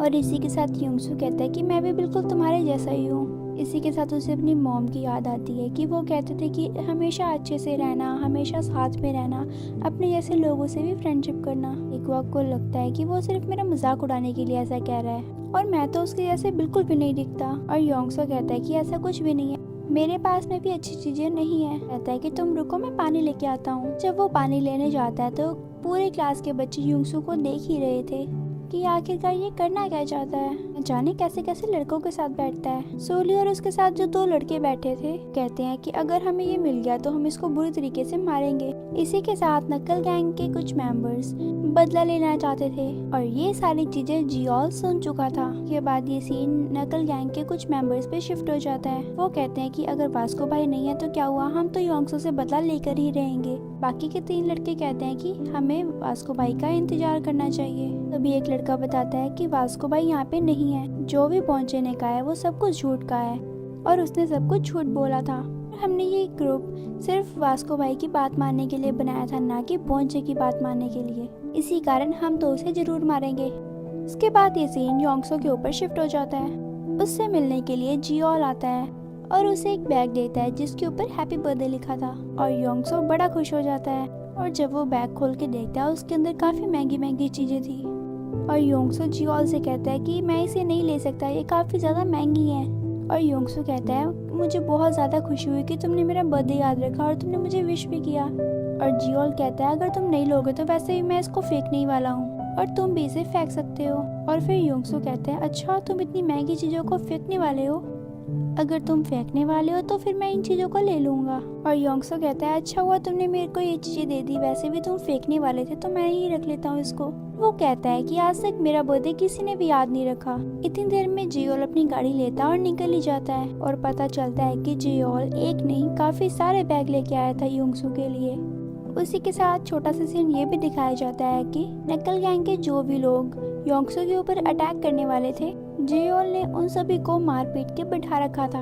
और गैंग मेंबर्स कहते हैं कि आखिरकार हमने जियोल का क्या बिगाड़ा था और आखिरकार उसने हमसे दुश्मनी ली क्यों और उसने मारा क्यों हमें। और यहाँ पे योंगसू अपने घर आ चुका था। यहाँ पे वो अपने सारे गिफ्ट्स को खोल के देखता है। हालांकि ये उसकी मोटी बॉडी थी, आधी चीजें तो उसके फिट भी नहीं आती, लेकिन वो मन ही मन बहुत ही ज्यादा खुश हो जाता है और वो सोचता है कि आखिरकार वो इतनी महंगी चीजें कभी भी नहीं खरीद सकता था, लेकिन जियोल ने उसे सारी चीजें दी। अगले ही दिन क्लास में सारे बच्चे अच्छे अच्छे कपड़े पहन के आते हैं और इसी वक्त सूले बिल्कुल प्रिपेयर था और वो कहता है कि सभी के सामने योंगसू की बेइज्जती आज मैं कर कर ही रहूंगा, क्योंकि योंगसू गरीब फैमिली से बिलोंग करता है। लेकिन यहाँ पे हमें दिखाया जाता है कि योंगसू बहुत ही महंगी जैकेट, बहुत ही महंगे शूज, वॉच, इसी के साथ में रिंग और सबसे महंगा बैग भी लेके आता है। और सारे बच्चे देखते रह जाते हैं कि आखिरकार योंगसू के पास इतनी महंगी चीजें कहाँ से आई। और सारे बच्चे पूछते हैं कि योंगसू तुम्हारे पास ये सारी चीजें कहाँ से आई। और योंगसू बताता है कि ये सारी चीजें मुझे गिफ्ट के अंदर मिली हैं। और सभी बच्चे पूछते हैं आखिरकार तुम्हें ये गिफ्ट किसने दिया। और यहाँ पे जियोल डर जाता है कि ये बहुत मेरा नाना ले दे, लेकिन वहाँ पे योंगसू बोलता है कि मुझे मेरे एक फ्रेंड ने दिया है। तब जाके जियोल को शांति मिलती है और वो शांति से बैठ जाता है। और हमें एक ये सीन भी दिखाया जाता है कि कल उसने पूरी रात स्टिकी नोट्स पे ये लिखने में बिता दी कि आखिरकार वो बैग के ऊपर क्या स्टैंप लगाएगा। जिसके बाद में ये सीन ऑडिशन में शिफ्ट हो जाता है। यहाँ पे होबिन और उसके काफी सारे ग्रुप्स के मेंबर आए हुए थे रैप का ऑडिशन देने के लिए। इसी के साथ हम टेकुआ को भी देखते हैं जो कि ऑडिशन देने के लिए आया हुआ था। होबिन यहाँ पे टेकुआ की इंसल्ट कर देता है कि तू तो हर जगह पहुंच जाता है, ऊपर से तेरा तो कुछ होगा भी नहीं, तेरा कुछ नहीं हो सकता, तू चला जाए यहाँ से। लेकिन तेकवा वहाँ बैठ के अपनी ही चीजों को लिख रहा था और उसे कई सारी अच्छी अच्छी चीजें याद भी आ जाती हैं। जहाँ दिखाया जाता है कि रॉबिन इस वक्त रैपिंग कर रहा है। यहाँ पे जो मेन प्रोड्यूसर था वो रॉबिन की आवाज पर्सनैलिटी देख के उसको सिलेक्ट कर लेता है। कहता है कि अब और किसी की जरूरत नहीं है। और प्रोड्यूसर का मैनेजर बोलता है कि सर एक और लड़का है हमारे पास। जैसे ही वो उसकी शक्ल देखता है तो उसको मना कर देता है। वो कहता है छी, ऐसे गंदे लड़के का तो ऑडिशन मैं कभी भी ना लूं। आखिरकार हमें अपना गाना फ्लॉप थोड़ी ना करना है। इसी कारण मैनेजर बाहर जाके बता देता है कि अब ऑडिशन खत्म हो चुके हैं। लेकिन तेकवा कहता है प्लीज एक बार मुझे चांस दे दो, प्लीज एक बार आप मेरा सॉन्ग तो सुन के देखिए। और उसको वो मौका नहीं देते और कहते हैं अगली बार आना। और तेकवा ये सब कुछ सोच के बहुत ज्यादा परेशान होता है कि आखिरकार उसकी क्या गलती थी। लेकिन वो इन सभी परेशानी से जूझता हुआ एक और रैप लिखता है और वो सभी उसकी सिचुएशंस को बताती हैं। और उसी वक्त एकदम से ब्रेक लगता है बस को, क्योंकि बस के आगे बिल्ली आ गई थी। तेकवा के पास एक लड़की जमीन में गिर गई थी और तेकवा उसे कहता है कि आप यहाँ पे बैठ जाओ। फिर वो लड़की कहती है छी, तुम्हारे साथ थोड़ी ना बैठूंगी मैं। ये सारी बातें आसपास के लोग सुनते हैं और हंसने लग जाते हैं। लेकिन तेकवा बिल्कुल भी बुरा नहीं मानता और वो फिर से रैप लिखना स्टार्ट कर देता है। घर आने के बाद भी वो इन सभी चीजों को याद करता रहता है, अपनी खुद की सिचुएशंस को देखता है। और फिर वो अपनी ग्रैंड माँ से कहता है कि मैं आपको ज्यादा देर तक परेशान नहीं करूंगा, मैं अपनी लाइफ में सक्सेसफुल होके जरूर दिखाऊंगा। नेक्स्ट डे तेकवा स्कूल के अंदर आता है। यहाँ पे उसे स्कूल के अंदर होने वाले फेस्टिवल का एक बोर्ड दिखाई देता है। साथ में यहाँ पे बच्चे परफॉर्म भी कर सकते हैं। तेकवा इन सभी चीजों को खड़े होकर देख ही रहा था, तभी वहाँ पे योंगसो आ जाता है। वो उससे हेलो हाय करने लग जाता है। पीछे खड़ी लड़कियां आपस में बात करती हैं कि आखिरकार योंगसो को उसमें दिखता क्या है, वो उसे क्यों बातें करता है हमेशा। ये तो समझ ही नहीं आता आखिरकार उस भद्दे से लड़के के पास जाने का उसका रीजन क्या है। तभी दूसरी लड़की बोलती है कि योंगसो जैसे लड़कों की जरूरत होती है ताकि वो अपना सारा काम करा सके उनसे। ये सारी बातें तेकवा सुन लेता है और फिर तेकवा भी योंगसो के ऊपर गुस्सा करने लग जाता है और कहता है कि जैसा तुम दिखते हो ना वैसे तुम हो नहीं, तुम मेरे सामने मत बना करो। और तुम सोचते हो मैं तुम्हारे काम आऊंगा, मैं तुम्हारे किसी काम नहीं आऊंगा, मुझसे दूर रहा करो। बेचारे योंगसो की गलती भी नहीं थी, लेकिन फिर भी वो उसे सुना के वहाँ से चला जाता है और फिर वो क्लास में जाके फिर से रैप लिखने लग जाता है। इसी वक्त वहाँ पे रॉबिन आ जाता है अपने दोस्तों के साथ और उसकी नोटबुक को जमीन में फेंक देते हैं। रॉबिन उसको बहुत ही बुरा भला बोलता है और उसे गालियाँ भी देता है। कहता है कि तेरे जैसे लड़कों का वहाँ पे कोई भी काम नहीं है, तो वहाँ पे मत आया कर। मैं तो ऑडिशन में सिलेक्ट भी हो चुका हूँ और मैं जल्दी ही फेमस हो जाऊंगा। कहता है तू लिखता क्या रहता है, तू इतना बकवास आदमी है, तेरा कुछ नहीं हो सकता। लेकिन फिर भी तेकवा बुरा नहीं मानता। इवनिंग होने पे जब स्कूल की छुट्टी होती है उसके बाद में वो उसी फेस्टिवल के नीचे लगा हुआ फॉर्म लेता है, क्योंकि उसने परफॉर्म करना था और सभी को दिखाना था कि वो चीज़ क्या है। और जब वो अपने घर की तरफ जा रहा था तब वो अपनी ग्रैंड माँ को देखता है कि उन्होंने वहाँ पे फूड का स्टॉल लगाया था और उसकी ग्रैंड माँ उसको देख के कहते हैं कि तुम तो बहुत ज़्यादा भूखे होगी और थक चुके होगे, यहाँ पे आके बैठो और कुछ खा पी लो। लेकिन तेकवा का मन नहीं था, क्योंकि वह सुबह से बहुत सारी गालियाँ खा चुका था। इसी वक्त वहाँ पे होबिन पहुँच जाता है जो कि तेकवा को मार नहीं पा रहा था। तभी उसकी ग्रैंड माँ पूछती है बेटा तेकवा ये तुम्हारे दोस्त है ना। और फिर वो उनसे कहते हैं कि बेटा आप भी कुछ खा पी लो, आ जाओ यहाँ पे बैठ जाओ। वो सभी सोचते हैं वाह क्या बात है, आज सब कुछ फ्री में मिल रहा है। फिर वो फटाफट सारा खाना खा जाते हैं वहाँ का। और तेकवा सोचता है कि ये तो बिना पैसे दिए ही सारा कुछ खा गए। और वो मनी मन बहुत ज्यादा गुस्सा भी होता है, क्योंकि इस खाने से ही तो उनका घर का खर्चा चलता था। मेरी दादी इतनी इनोसेंट थी, सभी के लिए घर के लिए भी खाना पैक करके देती है। और ये सभी लोग आज तेकवा को छोड़ देते हैं और कहते हैं कि हाँ ये हमारा दोस्त है और अब हम तो यहाँ पे आते ही रहेंगे। और ग्रैंडमा ने जो खाना पैक करके दिया था उसको भी वो लोग फेंक देते हैं। ये सारी बातें देख के और इस चक्कर में तेकवा को बहुत ही ज्यादा गुस्सा आ जाता है। नेक्स्ट डे जब तेकवा क्लास के अंदर आता है वो देखता है व्हाइट बोर्ड पे सभी बच्चों ने बहुत बुरा बुरा लिख रखा था कि तेकवा की दादी के स्टॉल में कभी मत जाना, उनका खाना बहुत बुरा है, हमारा तो पेट ही खराब हो गया। और वो सोचता है कि अगर इन लोगों को नहीं खाना था तो उनको जाना ही नहीं चाहिए था वहाँ पे, और उन्होंने तो खाना खाने के बाद इतना बुरा लिखा है तो उसे बहुत ही बुरा लगता है। फिर उसके बाद में होबिन आता है, तेकवा को बहुत ही बुरी तरीके से धक्का देता है और कहता है तू बेवकूफ दरवाजे पे कैसे खड़ा है। कुछ देर बाद टाइम स्टार्ट हो जाता है। तेकवा ने भी फंक्शन का फॉर्म फिल किया था, कारण वो तेकवा को और भी बुरी तरीके से मारने लग जाता है। और फिर वो उसे कहता है कि लंच के टाइम जा खाना लेकर आ हमारे लिए।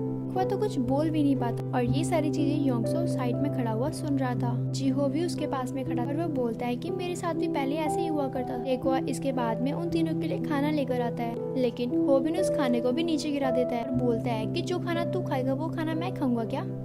जा मेरे लिए दूसरा खाना लेकर आ। उसके बाद में वो उसे पानी लाने के लिए भी बोलता है। दूसरी तरफ जीहो योंगसो को बोलता है कि जब से मुझे तुम मिले हो उसके बाद से इन लोगों ने मुझे कभी परेशान नहीं किया, नहीं तो पहले मेरी भी हालत ऐसी ही थी। जब तेगवा के ऊपर इतना टॉर्चर हुआ देखता है उसकी भी हद पार हो जाती है। जीहो को अपनी प्लेट देता है और कहता है मैं बस अभी आया। उसके बाद वो होबिन के सामने जाके खड़ा हो जाता है और होबिन कहता है तुम दोनों मेरे सामने इस वक्त क्यों आए हो। योंगसू सोचता है मैं तो अकेला था, मेरे साथ कौन आ गया। और जैसे ही वो अपना फेस टर्न करता है वो देखता है उसके साथ जियोल भी था। में जियोल को भी ये चीजें बिल्कुल भी पसंद नहीं थी। होबिन तेगवा को इतना ज्यादा परेशान करता है। इसी के साथ वहाँ पे तीसरा लड़का एक और आ जाता है जिसका नाम है जिंगसो। जिंगसो योंगसू के साथ में खड़ा हो जाता है आगे। ये बच्चे बुरी तरीके से चौंक जाते हैं। एक साथ में योंगसो, जिंगसो, उसी के साथ जियोल भी है। दोनों आके खड़े हो गए, यानी कि कितने स्ट्रॉन्ग लड़के हैं। होबिन कहता है कि अच्छा तुम लोगों को यहाँ पे आके पिटना है, आ जाओ फिर फाइट शुरू करते हैं। इतनी ही देर में यहाँ पे सभी का बाप आ जाता है, यानी कि वास्को भाई। वास्को भाई आते ही होबिन को कहते हैं कि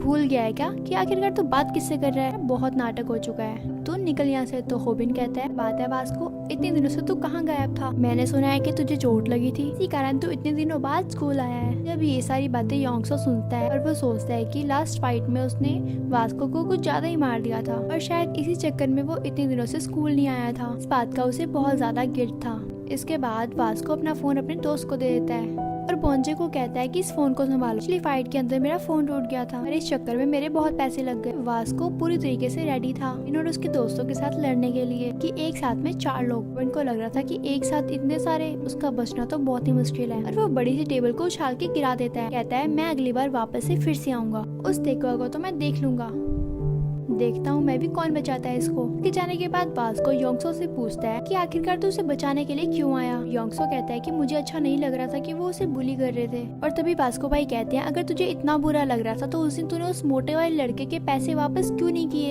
एक तो तू उसके पैसे ले गया, ऊपर से तू उसके ऊपर बैठा था। तो उसे समझाने की कोशिश करता है कि वास्को भाई ऐसा कुछ भी नहीं है, मैंने उस लड़के को परेशान नहीं किया। उसको कहता है कि तू झूठ बोल रहा है, अब तू पिटने के लिए तैयार हो जा। तो योंगसो से फाइट करने ही वाला था तभी बोंजी आके वास्को को रोक लेता और कहता है नहीं भाई आज के लिए छोड़ दीजिए, इसे जाने दीजिए। कि बोंजे को पता था कि वास्को से ज्यादा तो स्ट्रॉन्ग योंगसू है। फिर यहाँ पे सभी बच्चों के सामने वास्को पिट गया तो उसकी बहुत बेइज्जती होगी। इसी कारण बोंजे उसे कहता है कि हम इसे अगली बार देख लेंगे। जिनको भी यहाँ पे टेंशन हो रही थी कि जिंगसो कहीं ना कहीं फाइट ना कर ले। जो फाइट नहीं होती तो मिजिन खुश हो जाती है, कहती है शुक्र है आज बेफालतू का कोई झगड़ा नहीं हुआ। उसके बाद में सारी लड़कियां योंगसो के पास आ जाती है, कहती है क्या बात है, तुम तो इतने प्यारे हो, इतने चार्मिंग हो, तुम सभी की हेल्प करते हो। तेगवा नीचे गिरा हुआ था और योंगसो उसे उठाने की कोशिश भी करता है, लेकिन तेगवा उसकी हेल्प नहीं लेता और वहाँ से चला जाता है। अभी योंगसो देखता है कि होबिन ने कैसे उसका एप्लीकेशन फॉर्म फाड़ के नीचे फेंक दिया था, कारण वो फॉर्म योंगसो उठा लेता है। रात होने में पूरी रात वो सोचता रहता है। उसके साथ में भी ये सारी चीजें हुआ करती थी, लेकिन जब से उसकी बॉडी बदली है तो सारी चीजें बदल चुकी हैं। उसके बाद से इन मोटी वाली बॉडी का था। योंगसो अपने स्टोर में ही खड़ा हुआ था और वो तेगवा का फॉर्म टेप लगा के जोड़ देता है। फिर वो सोचता है कि अगर मेरी बॉडी नहीं बदली होती तो आज वक्त वैसा ही होता जैसे पहले मैं कमजोर था। मेरी बॉडी बदल गई है इसीलिए अब मुझसे कोई झगड़ा नहीं करता। नेक्स्ट डे हैंडसम वाली बॉडी की योंगसो जब स्कूल पहुंचता है, के सामने तेगवा आता है। तेगवा के पास आते ही वो बस ये एप्लीकेशन फॉर्म देता है, लेकिन तेगवा बहुत बुरा बोलता है योंगसो को और कहता है कि आखिरकार तुम चाहते क्या, तुम दोनों तो बिल्कुल भी बराबर नहीं है, दोनों बहुत अलग है। अभी लोग जितना मुझे परेशान करेंगे उतना अच्छा मेरा रैप होता जाएगा, मैं भी सभी से आगे बढ़ जाऊंगा, मैं भी देखना एमिनेंट बन जाऊंगा। फिर योंगसो पूछता है कि एमिनेंट कौन है और वो बताता है कि वो भी बिल्कुल मेरे जैसे ही हुआ करता था। सभी लोग उससे बहुत चिल्लाते थे, उसे बहुत बुरा भला बोलते थे, लेकिन उसके टैलेंट ने सारी चीजें बदल के रख दी और देखना मेरा टैलेंट भी बाहर निकल कर आएगा, तब मुझे सब लोग पहचानेंगे कि मैं कैसा हूँ। इसी वक्त क्लासरूम के अंदर होबिन के साथ बाकी बच्चे भी बैठे हुए थे, जो कि होबिन को पूछते हैं कि क्या तुम फेस्टिवल के अंदर सिंगिंग करोगे, हमारे साथ में कौन हो। होबिन के साथ जो साथ में एक लड़का खड़ा था वो कहता है कि हम दोनों साथ में मिलके गाएंगे और देखना सारे लोग देखते ही रह जाएंगे। लेकिन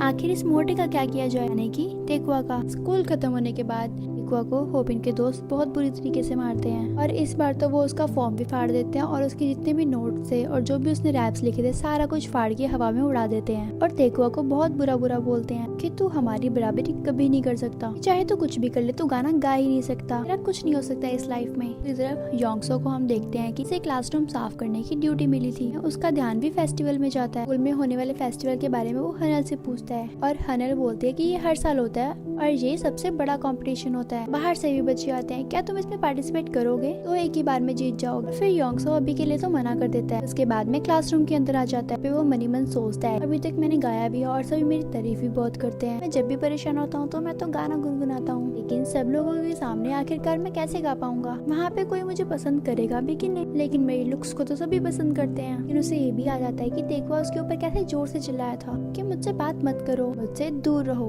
मनी मन योंगसो सोचने लग जाता है कि पहले उसकी कंडीशन यही थी सेम, और जब वो मोटा था उसके अंदर टैलेंट था लेकिन कोई भी उसको नहीं सुनता था। लेकिन आज वो इतना स्मार्ट हो चुका है तो लेकिन उसके अंदर इतना कॉन्फिडेंस नहीं है कि सभी लोगों के सामने परफॉर्म कर सके। सारी चीजों को सोच के योंगसो गाना गाने लग जाता है। गाना बहुत ही प्यारा था। नीचे देखवा अपनी खुद की होप छोड़ चुका था कि उसने सोच लिया था कि वो आज के बाद कुछ भी नहीं करेगा, वो कभी लिखेगा रैपिंग और ना ही कभी उसके अंदर कॉन्फिडेंस आएगा। और अब वो बिल्कुल खत्म हो चुका है, उसमें बिल्कुल भी हिम्मत नहीं बची है। इसी वक्त उसे एक गाने की आवाज आती है जो कि उसे हद से ज्यादा मोटिवेट करती है। प्यारी आवाज, यानी कि उसने आज से पहले इतनी प्यारी आवाज कभी सुनी ही नहीं थी। आवाज को फॉलो करता हुआ उसके रूम के अंदर पहुंच जाता है, और जब उसे पता लगता है कि ये गाना और कोई नहीं है तो योंगसो गा रहा है कि जो लड़का आज तक उससे फ्रेंडशिप करने के लिए आगे आता था हमेशा, वो सच में टैलेंटेड भी है, लेकिन वो देखवा का कोई इस्तेमाल नहीं करना चाहता था। योंगसो जैसे ही पीछे मुड़ता है वो देखता है, पूरी तरीके से डर जाता है। उसका गाना तो देखवा ने सुन लिया। देखवा कहते तुम तो सच में बहुत अच्छा गाते हो, कि तुम आखिरकार सबके सामने परफॉर्म क्यों नहीं करते? योंगसो कहता है क्या सबके सामने परफॉर्म? देखवा कहता है क्या तुम मेरे साथ परफॉर्म कर सकते हो? कि योंगसो बहुत ही बड़े प्लेटफॉर्म में अब आने वाला था। इसके साथ देखवा के अंदर भी एक नई होप आ जाती है, शायद अब तो उसका कुछ हो भी सकता है। देखवा ने योंगसो को अपने घर प्रैक्टिस के लिए बुलाया था। देखवा मनी मन सोचता है कि ये जो कितना स्मार्ट है और कितना रिच है, कि आखिर वो देखवा के घर पे क्यों आएगा और वो मेरे घर पे एडजस्ट कैसे करेगा? वो जरूर कोई ना कोई जजमेंट करेगा। और इतनी ही देर में योंगसो वहाँ पे आ जाता है, जहाँ पे देखवा काफी ज्यादा एम्बैरेस हो जाता है और बताता है कि मैं तुम्हारे जितना तो अमीर नहीं हूँ, बस ये मेरा छोटा सा प्यारा सा घर है। जहाँ पे योंगसो को इन सब बातों से बिल्कुल भी फर्क नहीं पड़ रहा था, क्योंकि योंगसो की जो मोटी बॉडी थी वो ऐसी ही जगह से बिलोंग करती थी। और देखवा अपने घर में बिखरी हुई चीजों को समेटने लगता है और योंगसो उसके घर की लाइट ऑफ कर देता है और बताता है कि तुम्हें दिन में लाइट जलाने की कोई जरूरत नहीं है, तुम इन्हें बंद कर सकते हो। और साथ ही में न्यूज़पेपर्स को भी इकट्ठा कर देता है और बताता है अगर तुम इन न्यूज़पेपर्स को अपने शूज और अपने कपड़ों के साथ रखोगे तो ह्यूमिडिटी कम हो जाएगी और साथ में तुम इन्हें बेच के पैसे भी ले सकते हो। योंगसो ने उसे काफी सारी बातें बताई थी जो कि एक मिडिल क्लास पर्सन को भी पता होती हैं। और फिर देखवा कहता है कि तुम्हें आखिरकार ये सब कुछ कैसे पता? और योंगसो बताता है कि मेरी माँ भी ऐसे ही करा करती थी, इसी कारण मुझे ये सब कुछ पता है। जिसके बाद देखवा एक म्यूजिक सुनाता है और ये म्यूजिक सुन के योंगसो बहुत ही ज्यादा हैप्पी हो जाता है और कहता है क्या बात है, तुमने ये म्यूजिक कैसे बनाई? देखवा कहता है जो तुमने गाना गाया था पहले मुझे उसके बारे में बताओ, वो गाना कौन सा है और तुमने ये गाना कहाँ से सुना, ताकि मैं इसका म्यूजिक अच्छे से बना सकूं। योंगसो बताता है कि वो गाना उसने पता नहीं कहाँ सुना था और वो कहता है कि मुझे तो कुछ ज्यादा याद भी नहीं। वो बताता है कि जब मैं सैड होता हूँ तो मैं गाना गाता हूँ और धीरे धीरे करके उसमें वर्ड्स ऐड करता रहता हूँ, इसीलिए वो गाना बस बनता गया। देखवा का म्यूजिक सुन के योंगसो कहता है क्या बात है, तुम तो बहुत ही ज्यादा टैलेंटेड हो। फिर देखवा बताता है कि उसने कुछ ज्यादा म्यूजिक ऐड कर लिए हैं, तुमने जो गाना गाया था वो कुछ ज्यादा छोटा है। और फिर योंगसो कहता है इसका मतलब तुम म्यूजिक भी कंपोज करते हो। और फिर देखवा कहता है हाँ मैं म्यूजिक भी कंपोज करता हूँ, मैंने तो आगे के लिरिक्स भी लिखे हैं, हो सकता है तुम्हें जरूर पसंद आए। और अभी तो ये सब कुछ रॉ है, जब मैं इसे पूरा कंप्लीट कर लूंगा फिर तुम सुनना, तुम्हें जरूर अच्छा लगेगा।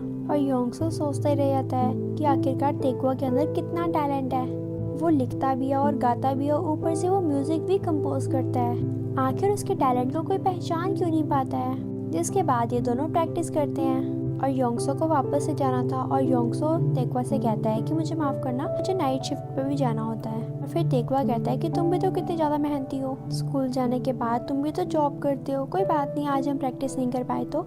और फिर हम स्कूल खत्म होने के बाद और लंच ब्रेक में भी प्रैक्टिस करेंगे।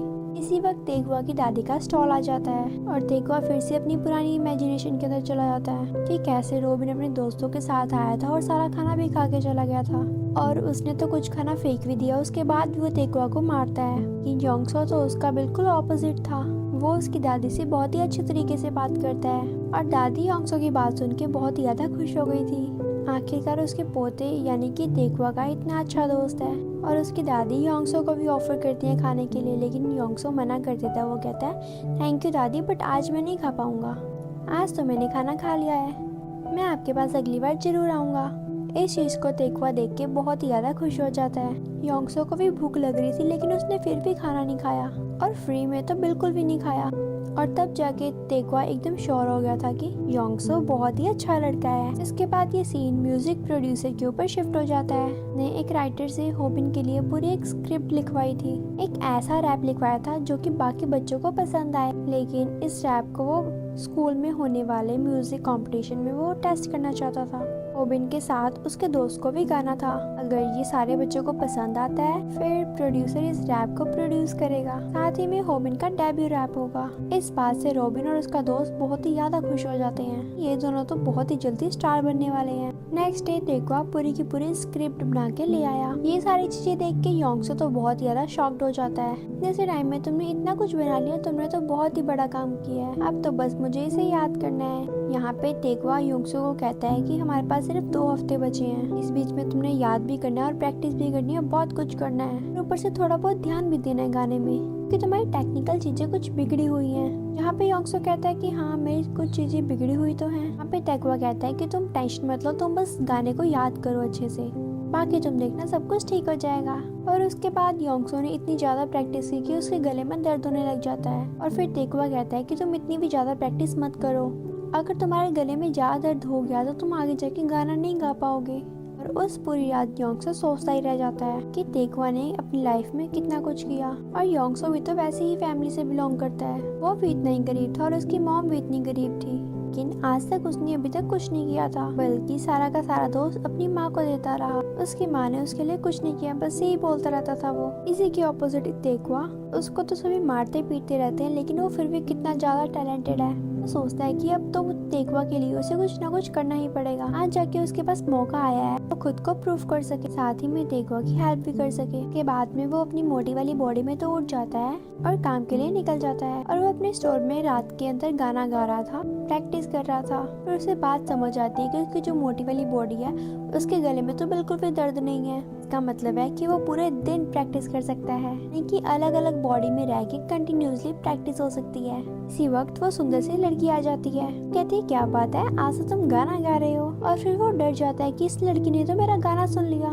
जबकि वो लड़की कहती है कि तुम तो बहुत अच्छा गाते हो। उसके बाद वो अपने सामान को बिलिंग करवाती है और चली जाती है। योंगसो मनी मन सोचता है ये लड़की कितनी अच्छी है। 2 दिन के बाद में तेकवा और योंगसो दोनों इकट्ठे प्रैक्टिस करते हैं। वहाँ पे योंगसो को तो पूरा गाना याद हो गया था। वह कहता है आखिर तुमने ये कैसे किया, तुमने 2 दिन के अंदर इतनी ज्यादा रिहर्सल कैसे कर ली। यहाँ पे योंगसो मनी मन सोचता है मेरी तो 2 बॉडीज हैं, मैं तो आराम से प्रैक्टिस कर सकता हूँ। लेकिन वो तेकवा के मुंह पे कहता है कि नहीं ऐसा कुछ नहीं है, मैंने ज्यादा जोर नहीं डाला अपने वोकल कॉर्ड्स पे, मैंने तो बस इसे याद किया है, लेकिन अभी गाने की प्रैक्टिस नहीं की है। फिर भी तेकवा बड़ा ही खुश था क्योंकि योंगसो ने तो पूरा गाना याद कर लिया था। उसी शाम तेकवा और जीहू अपने घर की तरफ जा रहे थे और तभी होबिन और उसके दोस्त उसे रोक लेते हैं। और उसके बाद तो वो उसे वापस से परेशान करना शुरू कर देते हैं। और वो उसे कहता है कि तू खुद को समझता क्या है, तुझे मना किया था ना कि तूने पार्टिसिपेट नहीं करना, और तूने खुद तो पार्टिसिपेट किया ही किया, तूने साथ में योंगसो को क्यों लिया। तो उसकी शक्ल के कारण जीतना चाहता है ना, तो उसका फायदा उठा रहा है, अब तो तू गया काम से। जिसके बाद में होबिन तो सबसे पहले ही और तेकवा को बहुत ही बुरी तरीके से मारता है, और जो साथ में जीहू खड़ा था उसे ही बहुत परेशान करते हैं वो। होबिन और उसके दोस्त कहते हैं कि आज तो इन दोनों में फाइट करानी चाहिए। ये सारे मिलके जीहू को कहते हैं कि अगर तूने तेकवा को नहीं मारा तो हम तुझे मारेंगे, तेरे कपड़े उतार के हम वीडियो बनाएंगे। लेकिन बेचारा जीहू नहीं चाहता था कि वो तेकवा को मारे, ना ही उसके हाथ ऊपर खड़े हो रहे थे, लेकिन वो ऑलमोस्ट तेकवा को मारने वाला था। तभी होबिन के पास में म्यूजिक डायरेक्टर का कॉल आ जाता है, जिसके बाद होबिन कहता है कि आज तो बेटा तेरी जान बच गई, लेकिन नेक्स्ट टाइम कोई नहीं बचाएगा तुझे। के जाते ही जीहू तेकवा से माफी मांगता है कि मुझे माफ कर दो, और तेकवा कहता है कि इसमें तुम्हारी कोई गलती नहीं है, तुमने थोड़ी ना जान के मुझे मारने की कोशिश की, वो तो इन लोगों ने कहा इसीलिए तुमने मुझे मारने की कोशिश की। जियो कहता है कि मैं इस चीज से बहुत पहले भी निकल चुका हूँ, मैं तुम्हें एक इंसान से मिलवाना चाहता हूँ। योंगसो अपनी मोटी वाली बॉडी के अंदर था और शॉप पे काम कर रहा था, और तभी यहाँ पे तेकवा आ जाता है। इसी के साथ जीहो भी आता है। योंगसो उससे भाग के मिलने के लिए जाता है, फिर उसे याद आता है कि वो तो सिर्फ जीहो को ही जानता है। फिर जीहो कहता है कि मुझे सिर्फ तुमसे मिलने का मन कर रहा था, इसीलिए मैं तेकवा को भी अपने साथ ले आया। ये भी हमारे स्कूल के अंदर ही है और ये भी मेरी क्लास में ही है। और ये तीनों ही बाहर बैठ जाते हैं, जहाँ पे जीहू योंगसो की मोटी बॉडी से माफी मांगता है कि मुझे माफ कर दो, होबिन के कारण मुझे उस दिन तुम्हें मारना पड़ा, मुझे तुम्हें मारने का बिल्कुल मन नहीं था, जहाँ पे योंगसो कहता है जीहो तुम्हारी कोई भी गलती नहीं है, ये सब कुछ तो हॉबी ने किया था, इसलिए तुम मुझसे माफी मत मांगो, कोई बात नहीं। यानी कि योंगसो और तेगवा की इस टाइम एक ही सिचुएशन थी। यहाँ पे तेगवा बताता है कि उसके साथ इस स्कूल में कितना बुरा होता है, होबिन और उसके दोस्त उसे कितना मारते हैं। इसी के साथ योंगसो बताता है कि उसकी पुरानी लाइफ बहुत बेकार थी, उसे भी बहुत बुरी तरीके से मारा जाता था, इसीलिए उसने पुराना स्कूल छोड़ दिया। उसके बाद में वो यहाँ पे आ गया। ये तीनों आपस में शेयर करने लग जाते हैं कि इनके साथ कितना बुरा हुआ है। जीहो बताता है कि अब तो योंगसो आ गया है। योंगसो अपनी खुद की तारीफ सुनता है तो चुप हो जाता है। फिर तेगवा बताता है कि हमारे स्कूल में एक नया लड़का आया है जिसका नाम है योंगसो। पहले तो हमें लगता था कि वो बहुत बुरा है, लेकिन अब मुझे पता चला कि वो कितना अच्छा लड़का है, वो हमारी मदद भी करता है। तेगवा कहता है कि मुझे पहले ऐसा लगता था कि वो मुझे चिढ़ाने के लिए मेरे आसपास घूमता है, इसीलिए मैंने उसे कहा था कि तुम मेरे जैसे नहीं हो, मुझसे दूर रहो। लेकिन योंगसो हमेशा कहता था कि वो बिल्कुल मेरे जैसा है, लेकिन अब वो मेरे साथ रहने लग गया और मेरे साथ प्रैक्टिस करने लग गया है, तो मुझे पता चला कि ये बात बिल्कुल सच है। उसने बिल्कुल सही कहा था कि वो बिल्कुल मेरे जैसा ही है। ये सारी की सारी बातें वास्को ने सुन ली थी और वास्को इन तीनों के सामने आ जाता है। फिर तेगवा वास्को को थैंक यू बोलता है कि आपने मुझे पिटने से बचाया था।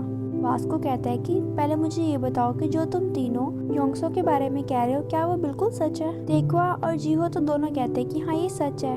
उसके बाद में वो मोटे वाले लड़के से भी पूछते हैं कि क्या तुम उसको जानते हो, लेकिन उस लड़के ने तो तुम्हारी माँ से पैसे भी चुराए थे। यहाँ पे योंगसो को तो सब समझ आ जाता है कि आखिरकार अब तक वास्को और उसके बीच में मिसअंडरस्टैंडिंग क्यों हो रखी थी। जहाँ पे योंगसो कहता है कि नहीं आप तो बिल्कुल गलत समझ रहे हो, मेरी माँ ने उसे कॉफी के पैसे दिए थे, उस लड़के ने कोई भी पैसे नहीं चुराए थे।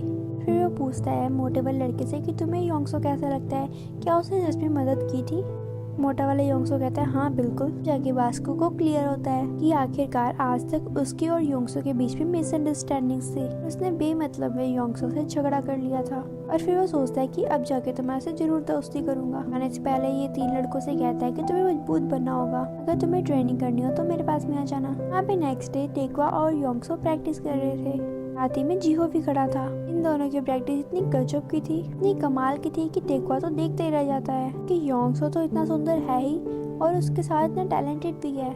उसने बस 10 दिनों के अंदर सारी प्रैक्टिस कर ली, इतनी अच्छी तरीके से याद करके सिंग भी कर लिया। यहाँ पे योंगसो को तो शर्म आ जाती है, लेकिन वो मनी मन खुश भी हो रहा था क्योंकि तेगवा ने और भी लिरिक्स ऐड किए थे और साथ में खुद की रैपिंग भी बनाई थी कि रैपिंग की क्या टाइमिंग वगैरह है। सोच ही रहे थे कि इन दोनों की रैपिंग सबसे बेस्ट होने वाली है, का बिल्कुल रॉ मटेरियल है। और सभी लोग ये सुन के बहुत ज्यादा खुश हो जाएंगे क्योंकि पहले सभी को लगता था कि योंगसो मन से नहीं गाता, लेकिन जैसे उसने प्रैक्टिस की और उसने गाया तो वो बहुत ही प्यारा लग रहा था। दूसरी तरफ म्यूजिक प्रोड्यूसर एकदम रेडी था, क्या ये म्यूजिक बच्चों को पसंद आएगा कि नहीं आएगा। और यहाँ पे रॉबिन बहुत ही ज्यादा खुश था कि अगर ये म्यूजिक सभी को पसंद आ गया तो वो फेमस हो जाएंगे और उनके पास में किसी चीज की भी कमी नहीं होगी, वो तो बहुत मजे करेंगे। यहाँ पे योंगसो और तेगवा भी सोच रहे थे कि उनका सॉन्ग फर्स्ट नंबर पे आएगा, कि क्या होबिन योंगसो और तेगवा को गाने भी देगा कि ये कभी परफॉर्म कर भी पाएंगे कि नहीं। यहाँ पे वो दिन आ गया था जिस दिन स्कूल के अंदर फेस्टिवल था। सारा माहौल बदला हुआ था। क्लास के बच्चे जिनके पास अलग अलग डिपार्टमेंट्स हैं उन्होंने अलग अलग स्टॉल लगाए हुए थे। यहाँ पे हम एक लड़की को देखते हैं, ये वही लड़की थी जो योंगसो की शॉप पे आके कुछ ना कुछ खरीदा करती थी। इस लड़की के साथ एक और लड़का था जिसको हम बॉडीगार्ड ही कहेंगे क्योंकि ये बहुत सुंदर थी, इसीलिए सभी इसको मुड़ मुड़ के देख रहे थे कि आखिरकार ये है कौन। उस लड़की को पता लगता है कि ये सारे कितने पागल हैं, बार बार मुड़ मुड़ के मुझे क्यों देख रहे हैं। तो हम देखते हैं कि वहाँ पे एक सुंदर सा लड़का वो कहता है कि मैं बार्बर हूँ, बाल काटने वाला। लड़कियों के बहुत ही बेकार बाल काटता है, फिर भी सारी लड़कियां उसे बाल कटवाने के लिए मर रही हैं। कि आगे आगे अलग अलग स्टॉल थी, जैसे कि मिर्जन ने कपड़ों की स्टॉल लगाई हुई थी जहाँ पे वो कई सारी लड़कियों को कपड़े खरीदने के लिए मोटिवेट कर रही थी। वहीं पे दूसरी तरफ जिंगसो के सारे दोस्तों ने मिलकर एक ऐसा स्टॉल लगाया था जहाँ पे 1000 एन लगाने के बाद उन्हें मौका मिलेगा जिंगसो को पंच करने का, लेकिन अगर वो एक मिनट के अंदर अंदर जिंगसो को पंच नहीं कर पाए तो वो हार जाएंगे। जिंगसो तो पंच करने में बहुत ही ज्यादा माहिर था, इसी कारण जिंगसो को जो पंच करने के लिए आ रहा था वो बार बार हार ही जा रहा था। जिंगसो के दोस्त एक खूबसूरत सी लड़की को देख के उससे बात करने का ट्राई करते हैं। यहाँ पे वो लड़की सोचती है ये लड़के कितने बेवकूफ हैं, ये क्या सोच रहे कि मैं इनसे बात कर लूंगी।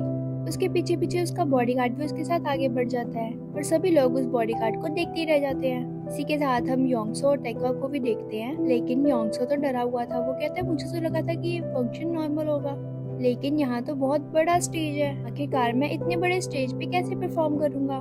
टेकवा कहता है कि ये तो हर साल होता है, ऊपर से इस फंक्शन का मेन अट्रैक्शन तो सिंगिंग ही होता है, हम लोग करके जरूर दिखाएंगे, हमसे हो जाएगा। इसी के साथ में एक और स्टॉल लगा हुआ था और ये स्टॉल वास्को भाई का था। वहाँ पे उनके सारे दोस्त मिलके 5000 एंड के ऊपर बाजी लगा रहे थे। इस गेम में जिसने भी वास्को भाई के हाथ को नीचे गिरा दिया वो $5000 जीत जाएगा, लेकिन कोई भी उनसे जीत नहीं पा रहा था। इसी वक्त योंगसो ने उस सुंदर सी लड़की को देख लिया था और फिर वो लड़की कहती है, हाँ बोलो तुम कौन हो, तुम्हें मुझसे क्या काम है, तुम सारे लड़के एक जैसे ही हो। इतनी ही देर में योंगसो को याद आता है कि शिट, उसने तो बहुत बड़ी गलती कर दी है, वो तो इस हैंडसम बॉडी में उस लड़की से कभी नहीं मिला है और इतनी ही देर में यहाँ पे गड़बड़ हो जाती है। योंगसो आगे बढ़ता है कुछ समझाने के लिए, लेकिन ये बॉडीगार्ड योंगसो का हाथ पकड़ लेता है, कहता है कि तुम्हारी आगे बढ़ने की हिम्मत कैसे हुई, इसे टच कर लो, ऐसा तो मैं होने भी नहीं दे सकता, ये तो मेरा काम है। लेकिन योंगसो में इतनी ज्यादा पावर थी, वो उस बॉडीगार्ड के हाथ को भी छुड़ा लेता है। वो लड़की देखती ही रह जाती है कि आज से पहले मेरे बॉडीगार्ड से किसी ने भी हाथ नहीं छुड़ाने की कोशिश की और ना ही कोई छुड़ा पाया है, आखिर इस लड़के में कितना दम है। इसके बाद में इन दोनों के बीच में फाइट स्टार्ट हो जाती है। सर तो अंदर ही अंदर डर रहा था कि उसने ये क्या कर दिया, उसे तो यहाँ से चले जाना चाहिए था, लेकिन ये लड़का अब कहाँ पीछे हटने वाला था, इसने फाइट स्टार्ट कर दी थी। योंगसो ने बहुत प्रोटेक्ट करने की कोशिश की और उसकी सारी किक को डिफेंड करने की कोशिश की, लेकिन तो बस इतना याद था कि पंच आने के बाद हटना है। लेकिन उसका जो बॉडीगार्ड है उसको तो एडवांस फाइट आती थी, पर जब योंगसो पंच से बचता है तो वो बॉडीगार्ड किक से बहुत जोर से योंगसो को मारता है। योंगसो एक ही किक पे नीचे गिर जाता है। यहाँ पे ये बॉडीगार्ड योंगसो की बहुत तारीफ करता है कि तुम जैसे भी लड़के हो, तुम्हें तो फाइट बहुत अच्छे से आती है, मैंने तुम्हें जितने भी पंच मारे तुम तो उन सभी से बचते जा रहे थे, लेकिन तुम अभी तक एडवांस फाइटिंग नहीं जानते हो, अगर तुम अच्छे से फाइट करोगे तो तुम्हें ये भी करना आ ही जाएगा, लेकिन मैं अब तुम्हें नहीं छोड़ सकता, तुम्हें यहाँ पे गलती नहीं करनी चाहिए थी। ताकि बॉडीगार्ड योंगसो को और बुरी तरीके से मारने वाला था, तभी वहाँ पे वास्को भाई आ जाते हैं। वो कहते हैं तुम ऐसे कैसे कर सकते हो हमारे स्कूल के अंदर आके। बॉडीगार्ड कहता है अच्छा आपको बड़ा इंटरेस्ट आ रहा है, और वो बॉडीगार्ड बोलता है अब मैं तुमसे फाइट करता हूँ। सोचे समझे उसने वास्को को जोरदार से पंच मार दिया।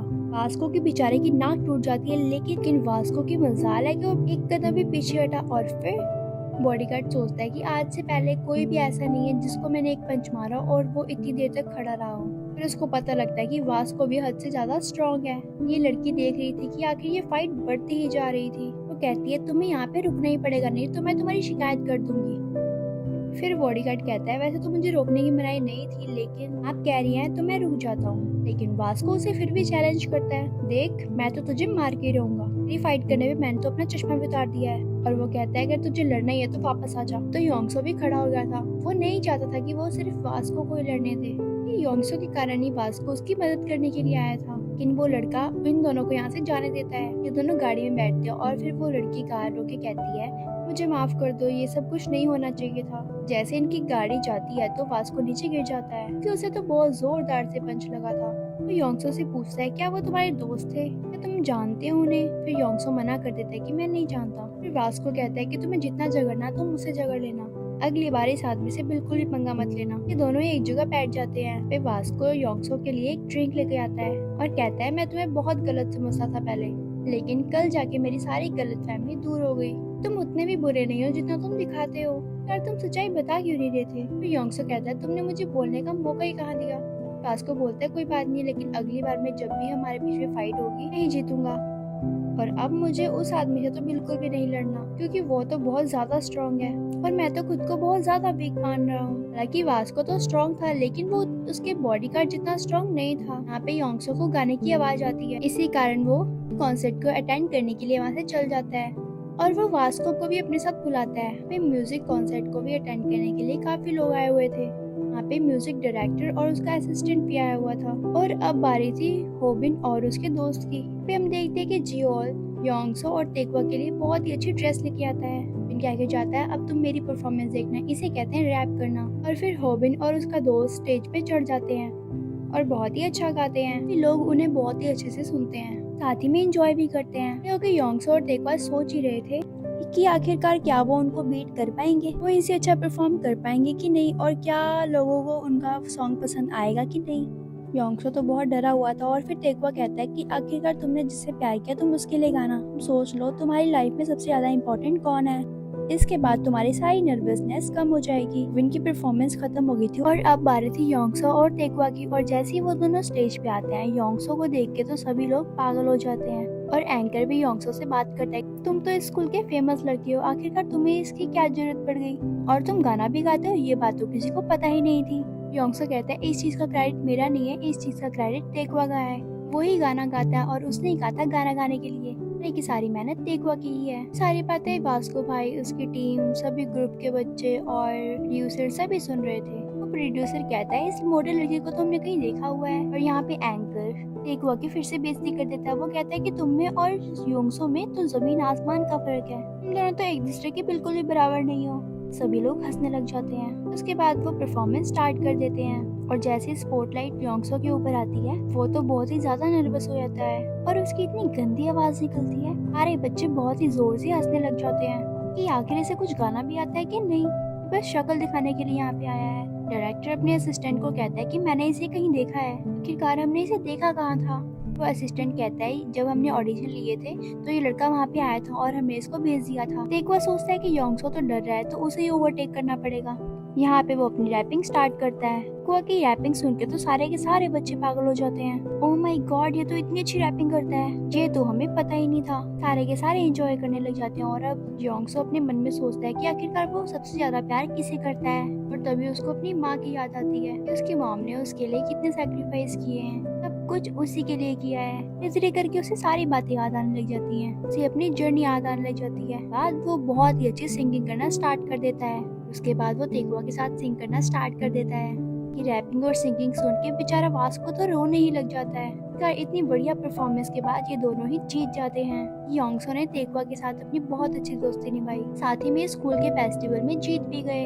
इन दोनों को प्राइज मिलता है। सारे बच्चे मिलके एक पिक्चर क्लिक करवाते हैं। होबिन अब जब वो हार गया था अपना दोस्तों से कहता है, ये जीते थोड़ी ना है, तो बस योंगसो की शक्ल देख के उसे इनाम मिला है। इतनी देर में म्यूजिक प्रोड्यूसर आता है और बताता है कि शक्ल देख के उसे इनाम नहीं मिला है, कि उसने तो तुमसे भी अच्छा गाना गाया, इसीलिए उसे प्राइज मिला है। और यहाँ पे होबिन और उसका दोस्त डर जाते हैं और फिर वो कहते हैं कि हमारा कौन सा चांस है, हमारा डेब्यू होगा भी कि नहीं होगा। के बाद म्यूजिक प्रोड्यूसर कहता है, इसके बारे में मैं सोच के बताऊंगा। बाद म्यूजिक प्रोड्यूसर कहता है, उसे अपना गाना तो हिट करवाना ही है। इसी कारण वो योंगसो के पास और तेक्वा के पास जाता है। वो कहता है कि मैंने आज से पहले भी तुम्हें कहीं देखा है, उस दिन ऑडिशन के लिए आए थे ना, मुझे माफ करना, मैंने तुम्हारा उस दिन ऑडिशन नहीं लिया था। साथ में वो अपना पर्सनल विजिटिंग कार्ड भी उसे आगे देता है। इतना ज्यादा खुश हो जाता है कि म्यूजिक प्रोड्यूसर उसकी रैपिंग देख के इतना ज्यादा खुश हो जाता है। इन वो विजिटिंग कार्ड उसने तेक्वा के लिए नहीं, योंगसो के लिए आगे किया था। योंगसो कहता है, नहीं मैं अकेला नहीं आ सकता, उसके अंदर ये तो तेक्वा का हक है। प्रोड्यूसर कहता है, हाँ मुझे पता है वो अच्छा गाना गाता है, लेकिन मैं इस वक्त तुम्हें लेना चाहता हूँ। सारे लोग तुम्हें पसंद कर रहे हैं, मेरी कोई गलती नहीं है, जो लोग पसंद करते हैं वही चीज तो आनी चाहिए ना। योंगसो को तो अच्छे से पता था कि सारी मेहनत तो तेक्वा की है, अकेला यहाँ पे शेल्फिश नहीं बन सकता, अकेला गाना गाने के ऑफर को यहाँ पे वो नहीं ले सकता।